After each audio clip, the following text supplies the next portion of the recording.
ਧੰਨ ਗੁਰੂ ਗ੍ਰੰਥ ਸਾਹਿਬ ਪਾਤਸ਼ਾਹ ਜੀ ਕੀ ਪਾਵਨ ਬਾਣੀ ਦੀਆਂ ਲੜੀਵਾਰ ਵਿਚਾਰਾਂ ਨਿਤਾ ਪ੍ਰਤੀ ਆਪ ਸੰਗਤਾਂ ਗੁਰੂ ਦਰਬਾਰ ਅੰਦਰ ਜੁੜ ਕਰਕੇ ਔਰ ਆਪਣੇ ਆਪਣੇ ਘਰਾਂ ਵਿੱਚ ਬੈਠ ਕਰਕੇ ਇਸ ਪਾਵਨ ਸਥਾਨ ਤੋਂ ਸਰਵਣ ਕਰਦੀਆਂ ਹੋ ਉਹ ਚੱਲ ਰਹੀਆਂ ਲੜੀਵਾਰ ਗੁਰਬਾਣੀ ਵਿਚਾਰਾਂ ਦੇ ਨਾਲ ਸਾਂਝ ਪਾਈਏ। ਵਿਚਾਰਾਂ ਨੂੰ ਆਰੰਭਣ ਤੋਂ ਪਹਿਲਾਂ ਸਤਿਗੁਰੂ ਧੰਨ ਗੁਰੂ ਗ੍ਰੰਥ ਸਾਹਿਬ ਜੀ ਕਿਰਪਾ ਕਰਨ, ਆਪਣਾ ਮਿਹਰ ਭਰਿਆ ਹੱਥ ਸਿਰ ਤੇ ਰੱਖਣ। ਸਤਿਗੁਰੂ ਜੀ ਆਪ ਰਸਨਾ ਉੱਤੇ ਵਰਤ ਕੇ ਆਪਣੀ ਪਾਵਨ ਬਾਣੀ, ਆਪਣੇ ਸ਼ਬਦ ਦੀ ਵਿਚਾਰ ਸਤਿਗੁਰੂ ਆਪ ਕਰਵਾ ਲੈਣ ਔਰ ਆਪ ਸਰਬੱਤ ਸੰਗਤ ਬਖਸ਼ੋ ਅਸੀਸ। ਕੋਈ ਰਸਨਾ ਵਾਂਝੀ ਨਾ ਰਹੇ, ਦੋਵੇਂ ਹੱਥ ਜੋੜ ਆਪਣੀਆਂ ਮਨ ਔਰ ਬਿਰਤੀਆਂ ਇਕਾਗਰ ਕਰਦਿਆਂ ਹੋਇਆਂ ਲਵਾਓ ਗੁਰੂ ਚਰਨਾਂ ਵਿੱਚ ਹਾਜ਼ਰੀ। ਅਦਬ ਸਹਿਤ ਸਰਬੱਤ ਸੰਗਤ ਮਿਲ ਕਰਕੇ ਉਚਾਰਨ ਕਰੋ ਜੀ ਸਤਿਨਾਮ ਸ੍ਰੀ ਵਾਹਿਗੁਰੂ ਸਾਹਿਬ ਜੀ। ਇੱਕ ਵਾਰ ਫਿਰ ਕਰੋ ਰਸਨਾਵਾਂ ਪਵਿੱਤਰ ਔਰ ਮਿਲ ਕੇ ਆਖੋ ਜੀ ਸਤਿਨਾਮ ਸ੍ਰੀ ਵਾਹਿਗੁਰੂ ਸਾਹਿਬ ਜੀ।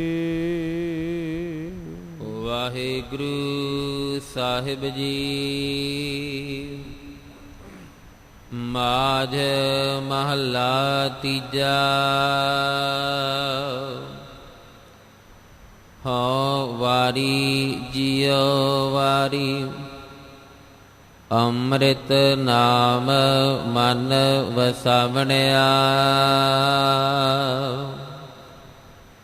ਅੰਮ੍ਰਿਤ ਨਾਮ ਮਹਾ ਰਸ ਮੀਠਾ, ਗੁਰਮਤੀ ਅੰਮ੍ਰਿਤ ਪਿਆਵਣਿਆ।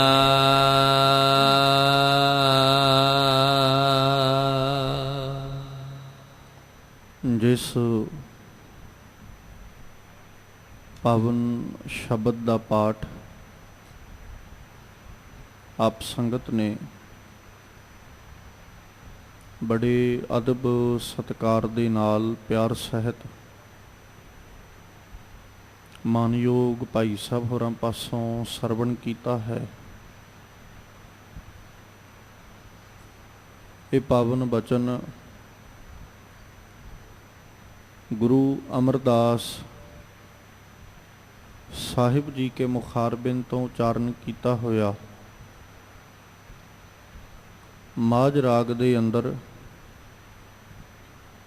ਧੰਨ ਗੁਰੂ ਗ੍ਰੰਥ ਸਾਹਿਬ ਜੀ ਕੇ ਪਾਵਨ ਅੰਗ 124 ਦੇ ਉੱਪਰ ਸੁਭਾਇਮਾਨ ਹੈ।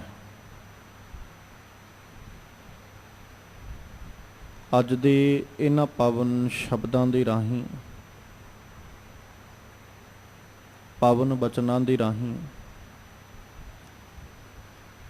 ਸਤਿਗੁਰੂ ਜੀ ਨੇ ਸਾਡੀ ਕਾਇਆ ਦੀ ਬਾਤ ਕੀਤੀ, ਪਰ ਕਾਇਆ ਦੀ ਬਾਤ ਅੱਜ ਸਾਹਿਬ ਬਾਹਰੀ ਤੌਰ ਤੇ ਨਹੀਂ,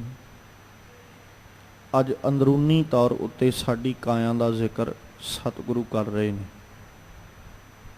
ਜਿਵੇਂ ਸਾਡੀ ਕਾਇਆ ਦੇ ਅੰਦਰ ਅਕਾਲ ਪੁਰਖ ਪਰਮੇਸ਼ਵਰ ਜੀ ਨੇ ਬਾਹਰੀ ਤੌਰ ਉੱਤੇ ਬਹੁਤ ਕੁਝ ਬੜੀਆਂ ਦਾਤਾਂ ਸਾਨੂੰ ਦੇ ਕੇ ਨਿਵਾਜਿਆ, ਉਸੇ ਤਰ੍ਹਾਂ ਅਕਾਲ ਪੁਰਖ ਪਰਮੇਸ਼ਵਰ ਨੇ ਬਾਹਰੀ ਤੌਰ ਦੇ ਨਾਲ ਨਾਲ ਅੰਦਰੂਨੀ ਤੌਰ ਉੱਤੇ ਵੀ ਸਾਡੀ ਕਾਇਆ ਅੰਦਰ ਬੜੇ ਅਦਭੁਤ ਭੇਦ ਜਿਹੜੇ ਨੇ ਉਹਨਾਂ ਨੂੰ ਬਖਸ਼ਿਸ਼ ਕੀਤਾ, ਉਹਨਾਂ ਨੂੰ ਸਤਿਗੁਰੂ ਅਕਾਲ ਪੁਰਖ ਜੀ ਨੇ ਟਿਕਾਇਆ ਹੈ। ਅੱਜ ਗੁਰੂ ਸਾਹਿਬ ਜੀ ਧੰਨ ਗੁਰੂ ਅਮਰਦਾਸ ਪਾਤਸ਼ਾਹ ਜੀ ਉਹਨਾਂ ਅਦਭੁਤ ਭੇਤਾਂ ਦੀ ਬਾਤ ਕਰਦੇ ਹੋਏ ਜਿਹੜੇ ਸਾਡੀ ਕਾਇਆ ਦੇ ਅੰਦਰ ਪਰਮੇਸ਼ਵਰ ਵੱਲੋਂ ਪਾਏ ਗਏ ਨੇ, ਉਹਨਾਂ ਰਾਹੀਂ ਸਤਿਗੁਰੂ ਜੀ ਉਪਦੇਸ਼ ਦੇ ਰਹੇ। ਸਭ ਤੋਂ ਪਹਿਲਾਂ ਮਾਲਕ ਜੀ ਨੇ ਜ਼ਿਕਰ ਕੀਤਾ, ਸਤਿਗੁਰੂ ਕਹਿੰਦੇ ਵੀ ਮੈਂ ਕੁਰਬਾਨ ਜਾਨਾ ਹਾਂ ਆਪਣੀ ਜਿੰਦ ਕਰਕੇ ਉਹਨਾਂ ਤੋਂ ਵਾਰਨੇ ਜਾਣਾ।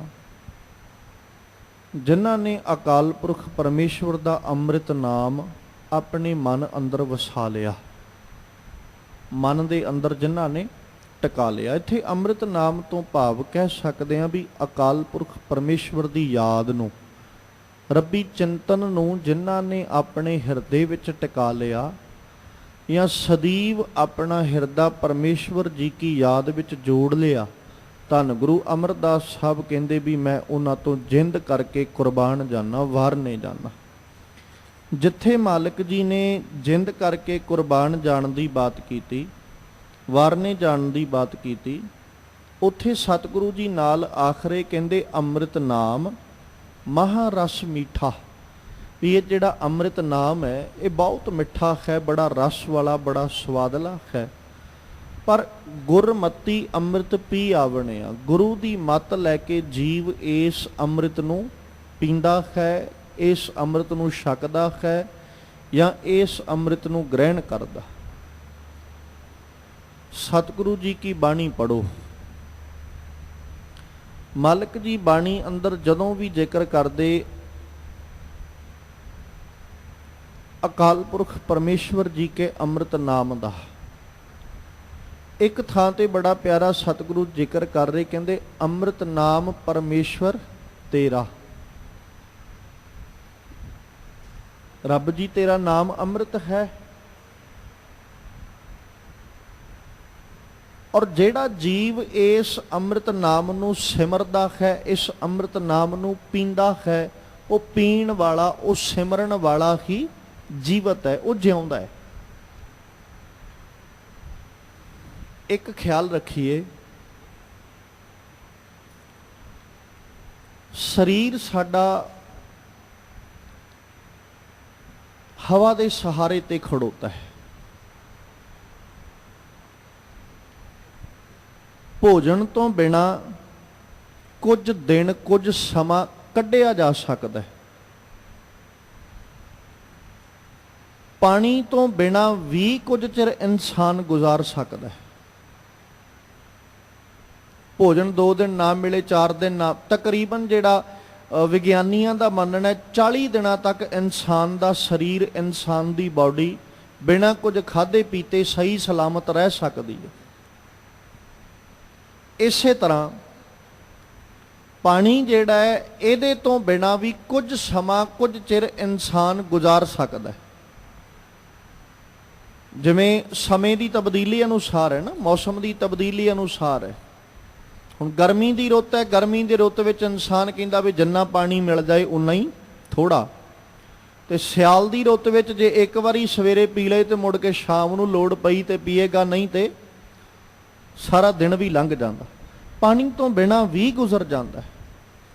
ਪਰ ਜਦੋਂ ਹਵਾ ਦੀ ਬਾਤ ਆਉਂਦੀ ਹੈ ਤੇ ਹਵਾ ਤੋਂ ਬਿਨਾਂ ਇੱਕ ਪਲ ਵੀ ਗੁਜ਼ਾਰਨਾ ਇਨਸਾਨ ਲਈ ਮੁਸ਼ਕਲ ਹੈ। ਹੁਣ ਇੱਥੇ ਹਵਾ ਇਹ ਨਹੀਂ ਵੀ ਬਾਹਰੀ ਤੌਰ ਉੱਤੇ ਚੱਲ ਰਹੀ, ਹਵਾ ਤੋਂ ਭਾਵ ਇੱਥੇ ਆਕਸੀਜਨ। ਵੀ ਜੇ ਮੰਨ ਲਓ ਜਿਹੜੀ ਆਕਸੀਜਨ ਪੇੜ ਪੌਦੇ ਸਾਨੂੰ ਦੇ ਰਹੇ ਨੇ, ਜਿਹੜੀ ਆਕਸੀਜਨ ਅਕਾਲ ਪੁਰਖ ਪਰਮੇਸ਼ਵਰ ਵੱਲੋਂ ਬ੍ਰਹਿਮੰਡ ਦੇ ਅੰਦਰ ਪਸਾਰੀ ਗਈ ਹੈ, ਜੇ ਉਹ ਆਕਸੀਜਨ ਇੱਕ ਖਿਣ ਮਾਤਰ ਸਮੇਂ ਲਈ ਵੀ ਬੰਦ ਹੋ ਜਾਏ ਤੇ ਸਾਡੀਆਂ ਬਾਡੀਆਂ, ਸਾਡੇ ਸਰੀਰ ਮ੍ਰਿਤਕ ਹੋ ਜਾਣਗੇ, ਮਰ ਜਾਣਗੇ। ਸਾਡੀ ਕੋਈ ਹੋਂਦ ਨਹੀਂ ਹੈ, ਸਾਡੀ ਕੋਈ ਪਾਇਆ ਨਹੀਂ ਹੈ ਹਵਾ ਤੋਂ ਬਿਨਾਂ।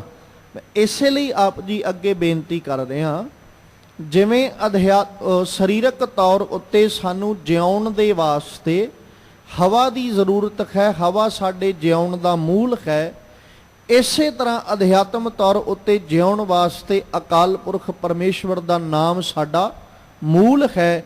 ਜੇ ਇੱਦਾਂ ਕਹਿ ਲਈਏ, ਸਰੀਰਕ ਤੌਰ ਉੱਤੇ ਜਿਉਣ ਲਈ ਹਵਾ ਤੇ ਅਧਿਆਤਮ ਤੌਰ ਉੱਤੇ ਜਿਉਣ ਲਈ ਪਰਮੇਸ਼ਵਰ ਦਾ ਨਾਮ, ਦੋਵੇਂ ਹੀ ਸਾਡੇ ਮੂਲ, ਸਾਡੇ ਮੁੱਢ ਨੇ। ਹਵਾ ਬੰਦ ਹੋਈ, ਸਰੀਰ ਮਰ ਜਾਏਗਾ, ਅਕਾਲ ਪੁਰਖ ਪਰਮੇਸ਼ਵਰ ਦਾ ਨਾਮ ਵਿਸਰਿਆ ਤੇ ਅਧਿਆਤਮਿਕ ਤੌਰ ਉੱਤੇ ਅਸੀਂ ਮਰ ਜਾਵਾਂਗੇ, ਮ੍ਰਿਤਕ ਹੋ ਜਾਵਾਂਗੇ। ਇਸੇ ਕਰਕੇ ਬਾਪੂ ਜੀ ਨੇ ਆਖਿਆ, ਅੰਮ੍ਰਿਤ ਨਾਮ ਪਰਮੇਸ਼ਵਰ ਤੇਰਾ, ਜੋ ਸਿਮਰੈ ਸੋ ਜੀਵੈ। ਜਿਹੜਾ ਇਹਨੂੰ ਸਿਮਰਦਾ ਹੈ, ਹੇ ਅਕਾਲ ਪੁਰਖ ਜੀਓ, ਉਹੀ ਜੀਵ ਜਿਉਂਦਾ ਹੈ, ਉਹੀ ਜਿਉਂਦਿਆਂ ਦੇ ਵਿੱਚ ਹੈ। ਔਰ ਜਿਉਣਾ ਜਿਹੜਾ ਇਹ ਜ਼ਿੰਦਗੀ ਦੇ ਅੰਦਰ ਸਾਡਾ ਜਿਉਣਾ ਇਸ ਚੀਜ਼ ਨੂੰ ਸਾਬਤ ਕਰਦਾ ਹੈ, ਜਿਹੜਾ ਨਿਤਾ ਪ੍ਰਤੀ ਸਾਡੇ ਜੀਵਨ ਵਿਚਲਾ ਬਦਲਾਵ, ਨਿਤਾ ਪ੍ਰਤੀ ਸਾਡੀ ਜ਼ਿੰਦਗੀ ਵਿਚਲਾ ਬਦਲਾਵ, ਨਿਤਾ ਪ੍ਰਤੀ ਜੀਵਨ ਦੇ ਅੰਦਰ ਕੋਈ ਨਾ ਕੋਈ ਤਬਦੀਲੀ ਆਉਂਦੇ ਰਹਿਣਾ, ਇਹ ਸਾਡੇ ਜਿਉਣ ਦਾ ਪ੍ਰਗਟਾਵਾ ਕਰਦਾ ਹੈ। ਕਿਉਂਕਿ ਮਰਿਆਂ ਹੋਇਆਂ ਵਿੱਚ ਕਦੇ ਤਬਦੀਲੀ ਨਹੀਂ ਆਉਂਦੀ, ਤਬਦੀਲੀ ਹਮੇਸ਼ਾ ਜਿਉਂਦਿਆਂ ਵਿੱਚ ਹੈ। ਚਾਹੇ ਉਹ ਬਾਹਰੀ ਤੌਰ ਸਰੀਰਕ ਤੌਰ ਤੇ ਗੱਲ ਕਰ ਲਈਏ ਤੇ ਭਾਵੇਂ ਅਧਿਆਤਮ ਤੌਰ ਤੇ ਬਾਤ ਕਰ ਲਈਏ, ਸਰੀਰਕ ਤੌਰ ਤੇ ਵੀ ਤਬਦੀਲੀ ਆਉਣੀ ਜਿਉਂਦੇ ਦੀ ਨਿਸ਼ਾਨੀ ਹੈ ਤੇ ਅਧਿਆਤਮ ਤੌਰ ਉੱਤੇ ਤਬਦੀਲੀ ਆਉਣੀ, ਆਚਾਰ ਵਿੱਚ ਤਬਦੀਲੀ ਆਉਣੀ, ਜੀਵਨ ਵਿੱਚ ਬਦਲਾਵ ਆਉਣਾ, ਇਹ ਵੀ ਜਿਉਂਦੇ ਦੀ ਨਿਸ਼ਾਨੀ ਹੈ। ਜੇ ਅਸੀਂ ਜਿਉਂਦੇ ਜੀ ਆਪਣਾ ਜੀਵਨ ਨਾ ਸਵਾਰ ਸਕੇ, ਨਾ ਬਦਲਾਵ ਲਿਆ ਸਕੇ, ਫਿਰ ਸਾਡੇ ਮਰੇ ਦੀ ਨਿਸ਼ਾਨੀ ਹੈ ਵੀ ਅਸੀਂ ਅਧਿਆਤਮ ਤੌਰ ਉੱਤੇ ਜੀਵਤ ਨਹੀਂ, ਮਰੇ ਹੋਏ ਹਾਂ, ਕਿਉਂਕਿ ਸਾਡੇ ਕੋਲ ਜੀਵਨ ਵਿੱਚ ਬਦਲਾਵ ਕੋਈ ਨਹੀਂ। ਖੈਰ, ਮਾਲਕ ਜੀ ਨੇ ਬੜਾ ਪਿਆਰਾ ਜ਼ਿਕਰ ਕੀਤਾ, ਕਹਿੰਦੇ ਸਤਿਗੁਰੂ ਜੀਓ ਆਪ ਜੀ ਦਾ ਨਾਮ ਜਿਹੜਾ ਇਹ ਜੀਵਨ ਦੇ ਅੰਦਰ ਸਾਡਾ ਆਧਾਰ ਹੈ, ਸਾਡਾ ਆਸਰਾ ਹੈ। ਤੇ ਜਿਹੜਾ ਜੀਵ ਇਸ ਅੰਮ੍ਰਿਤ ਨਾਮ ਦਾ ਆਸਰਾ ਲੈਂਦਾ, ਆਪਣੇ ਮਨ ਵਿੱਚ ਵਸਾ ਲੈਂਦਾ ਹੈ, ਉਹਦੇ ਤੋਂ ਮੈਂ ਕੁਰਬਾਨ ਜਾਨਾ। ਤੇ ਅਕਾਲ ਪੁਰਖ ਜੀਓ ਆਪ ਜੀ ਦਾ ਜਿਹੜਾ ਅੰਮ੍ਰਿਤ ਨਾਮ ਹੈ ਇਹ ਬਹੁਤ ਮਿੱਠਾ, ਬਹੁਤ ਰਸ ਵਾਲਾ, ਬੜਾ ਸਵਾਦਲਾ ਹੈ। ਪਰ ਇਹਨੂੰ ਛਕਣ ਵਾਸਤੇ, ਇਹਨੂੰ ਲੈਣ ਵਾਸਤੇ ਜੀਵ ਨੂੰ ਗੁਰੂ ਦੀ ਮੱਤ ਦਾ ਧਾਰਨੀ ਬਣਨਾ ਪੈਂਦਾ। ਜਿਵੇਂ ਬਾਪੂ ਜੀ ਨੇ ਬਾਣੀ 'ਚ ਜ਼ਿਕਰ ਕੀਤਾ ਨਾ, ਅੰਮ੍ਰਿਤ ਪੀਆ ਸਤਿਗੁਰ ਦੀਆ, ਅਵਰ ਨਾ ਜਾਣਾ ਦੁਆ ਤੀਆ। ਮੈਂ ਅੰਮ੍ਰਿਤ ਉਸੇ ਦਿਨ ਪੀਤਾ ਜਿੱਦਣ ਗੁਰੂ ਨੇ ਮੇਰੀ ਝੋਲੀ ਵਿੱਚ ਦਾਤ ਪਾਈ, ਕਿਸੇ ਦੂਜੇ ਨੂੰ ਜਾਂ ਤੀਜੇ ਨੂੰ ਹੁਣ ਮੈਂ ਜਾਣਦਾ ਨਹੀਂ। ਮੇਰਾ ਮੂਲ ਕੇਵਲ ਇੱਕ ਗੁਰੂ ਹੈ, ਮੇਰਾ ਆਧਾਰ ਕੇਵਲ ਇੱਕ ਗੁਰੂ ਹੈ, ਜਿਹਦੀ ਬਖਸ਼ਿਸ਼, ਜਿਹਦੀ ਕਿਰਪਾ ਦੇ ਸਦਕਾ ਮੈਂ ਅੰਮ੍ਰਿਤ ਨਾਮ ਨੂੰ ਹਾਸਲ ਕੀਤਾ ਹੈ। ਜਿਵੇਂ ਆਪਾਂ ਬਾਪੂ ਗੁਰੂ ਅਰਜਨ ਸਾਹਿਬ ਦੇ ਬਚਨ ਪੜ੍ਹੇ ਤੇ ਮਾਲਕ ਜੀ ਨੇ ਜ਼ਿਕਰ ਕਰਦਿਆਂ ਨਾਮ ਰੂਪੀ ਧਨ ਦਾ ਜ਼ਿਕਰ ਕੀਤਾ ਤੇ ਸਾਹਿਬ ਆਖਦੇ ਸਤਿਗੁਰ ਸਿੱਖ ਕਉ ਨਾਮ ਧਨ ਦੇ, ਗੁਰ ਕਾ ਸਿੱਖ ਵੱਡ ਭਾਗੀ ਹੈ। ਚੰਗਿਆਂ ਭਾਗਾਂ ਵਾਲਾ ਹੈ ਜਿਹੜਾ ਇਸ ਨਾਮ ਧਨ ਦੀ ਪ੍ਰਾਪਤੀ ਕਰਦਾ। ਤੇ ਖਿਆਲ ਕਰੋ, ਬਾਣੀ ਆਪਾਂ ਜਦੋਂ ਪੜ੍ਹਦੇ ਹਾਂ ਤੇ ਬਾਣੀ ਅੰਦਰ ਸਾਹਿਬ ਜੀ ਨੇ ਹਰ ਪੱਖ ਤੋਂ ਜਦੋਂ ਵੀ ਅੰਮ੍ਰਿਤ ਨਾਮ ਦਾ ਜ਼ਿਕਰ ਕੀਤਾ ਨਾ, ਤੇ ਸਾਹਿਬ ਨੇ ਅੰਮ੍ਰਿਤ ਨਾਮ ਦਾ ਜ਼ਿਕਰ ਕਰਦਿਆਂ ਕਦੇ ਇਹ ਨਹੀਂ ਆਖਿਆ ਵੀ ਜੀਵ ਆਪਣੀ ਮਤ ਅਨੁਸਾਰ ਜਾਂ ਆਪਣੀ ਤਾਕਤ ਦੇ ਅਨੁਸਾਰ ਪ੍ਰਾਪਤ ਕਰ ਸਕਦਾ ਹੈ। ਜਦੋਂ ਵੀ ਗੁਰੂ ਬਾਬਾ ਜੀ ਜ਼ਿਕਰ ਕਰਦੇ ਤੇ ਉਦੋਂ ਨਾਲ ਜ਼ਰੂਰ ਆਖਦੇ ਕਿ ਗੁਰੂ ਕੀ ਬਖਸ਼ਿਸ਼ ਚਾਹੀਦੀ ਹੈ ਸੱਜਣਾ, ਫਿਰ ਕਿਤੇ ਜਾ ਕੇ ਇਸ ਅੰਮ੍ਰਿਤ ਨਾਮ ਨੂੰ ਹਾਸਲ ਕਰੇਗਾ। ਜਿਵੇਂ ਇੱਕ ਬਚਨ ਆਪਾਂ ਬਾਣੀ 'ਚ ਪੜ੍ਹਦੇ ਹਾਂ, ਸਤਿਗੁਰੂ ਕਹਿੰਦੇ ਅੰਤਰ ਖੂਵਟਾ ਅੰਮ੍ਰਿਤ ਭਰਿਆ। ਤੇਰੇ ਕੋਲ ਅੰਦਰ ਖੂਹ ਭਰਿਆ ਪਿਆ ਅੰਮ੍ਰਿਤ ਦਾ। ਖੂਹ ਵਿਚਲਾ ਪਾਣੀ ਉਹਨਾਂ ਚਿਰ ਕਿਸੇ ਕੰਮ ਦਾ ਨਹੀਂ ਜਿੰਨਾ ਚਿਰ ਉਦੋਂ ਬਾਹਰ ਕੱਢਣ ਲਈ ਸਾਡੇ ਕੋਲ ਕੋਈ ਸਾਧਨ ਨਹੀਂ ਹੈ। ਆਪਾਂ ਬਾਹਰੀ ਤੌਰ ਤੇ ਜਦੋਂ ਵੇਖਦੇ ਹਾਂ ਤੇ ਖੂਹ ਵਿਚਲਾ ਪਾਣੀ ਭਾਵੇਂ ਲੱਖ ਪੀਣ ਯੋਗ ਹੋਵੇ ਤੇ ਉਹਨੂੰ ਪੀਵਾਂਗੇ ਤੇ ਉਦੋਂ ਹੀ ਨਾ ਜਦੋਂ ਉਹਦੇ ਚੋਂ ਬਾਹਰ ਨਿਕਲੇਗਾ। ਹੁਣ ਉਹਨੂੰ ਬਾਹਰ ਕੱਢਣ ਵਾਸਤੇ ਸਾਨੂੰ ਕੋਈ ਨਾ ਕੋਈ ਪ੍ਰਬੰਧ ਕਰਨਾ ਪਏਗਾ। ਜਿਵੇਂ ਪੁਰਾਣੇ ਸਮਿਆਂ ਵਿੱਚ ਉਹਦੇ ਖੂਹ ਦੇ ਉੱਪਰ ਲੱਜ ਦੇ ਨਾਲ ਬਾਲਟੀ ਬੰਨ੍ਹ ਕੇ, ਰੱਸੀ ਨਾਲ ਬਾਲਟੀ ਬੰਨ੍ਹ ਕੇ ਤੇ ਉਹਨੂੰ ਰੱਖਿਆ ਹੋਣਾ, ਉਹਦੇ ਸਹਾਰੇ ਵਿੱਚੋਂ ਪਾਣੀ ਕੱਢਣਾ, ਉਹਦੇ ਨਾਲ ਆਪਣੇ ਘੜੇ ਨੂੰ ਭਰ ਲੈਣਾ, ਗਾਗਰ ਭਰ ਲੈਣੀ ਤੇ ਲੈ ਕੇ ਘਰ ਨੂੰ ਆ ਜਾਣਾ ਤੇ ਪਾਣੀ ਦੀ ਵਰਤੋਂ ਕਰਨੀ। ਖੂਹ ਵਿਚਲਾ ਪਾਣੀ ਜਿੰਨਾ ਮਰਜ਼ੀ ਸੁਥਰਾ ਹੋਵੇ, ਜਿੰਨਾ ਮਰਜ਼ੀ ਸਾਫ਼ ਹੋਵੇ, ਪਰ ਇਨਸਾਨ ਉਨਾ ਚਿਰ ਨਹੀਂ ਪੀ ਸਕਦਾ ਜਿੰਨਾ ਚਿਰ ਉਹਦੇ ਵਿੱਚੋਂ ਬਾਹਰ ਨਹੀਂ ਕੱਢ ਲੈਂਦਾ। ਹਾਂ, ਜਦੋਂ ਬਾਹਰ ਕੱਢੇਗਾ ਭਾਵੇਂ ਰੱਜ ਰੱਜ ਪੀਵੇ, ਜਦੋਂ ਪਾਣੀ ਬਾਹਰ ਆ ਗਿਆ ਭਾਵੇਂ ਉਹਦੇ ਨਾਲ ਇਸ਼ਨਾਨ ਕਰੇ, ਰੱਜ ਰੱਜ ਉਹਨੂੰ ਪੀਵੇ, ਉਹ ਕਦੇ ਇਨਕਾਰੀ ਨਹੀਂ ਹੋਏਗਾ, ਜਾਂ ਖੂਹ ਕਦੇ ਇਨਕਾਰ ਨਹੀਂ ਕਰੇਗਾ ਵੀ ਤੈਨੂੰ ਹੁਣ ਪਾਣੀ ਨਹੀਂ ਦੇਣਾ, ਉਹ ਦੇ ਰਿਹਾ ਸਾਨੂੰ। ਇਸੇ ਤਰ੍ਹਾਂ ਸਾਹਿਬ ਕਹਿੰਦੇ ਅੰਤਰ ਖੂਹਟਾ ਅੰਮ੍ਰਿਤ ਭਰਿਆ।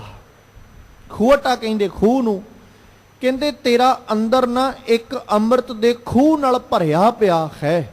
ਜਾਂ ਇਦਾਂ ਕਹਿ ਲਈਏ ਵੀ ਤੇਰੇ ਅੰਦਰ ਅੰਮ੍ਰਿਤ ਦਾ ਖੂਹ ਭਰਿਆ ਪਿਆ ਹੈ, ਪਰ ਉਹਨਾਂ ਚਿਰ ਨਹੀਂ ਉਹ ਮਿਲਣਾ ਜਿੰਨਾ ਚਿਰ ਉਹਦੇ ਵਿੱਚੋਂ ਕੱਢਣ ਦਾ ਪ੍ਰਬੰਧ ਨਹੀਂ ਉਹ ਕਰ ਲੈਂਦਾ।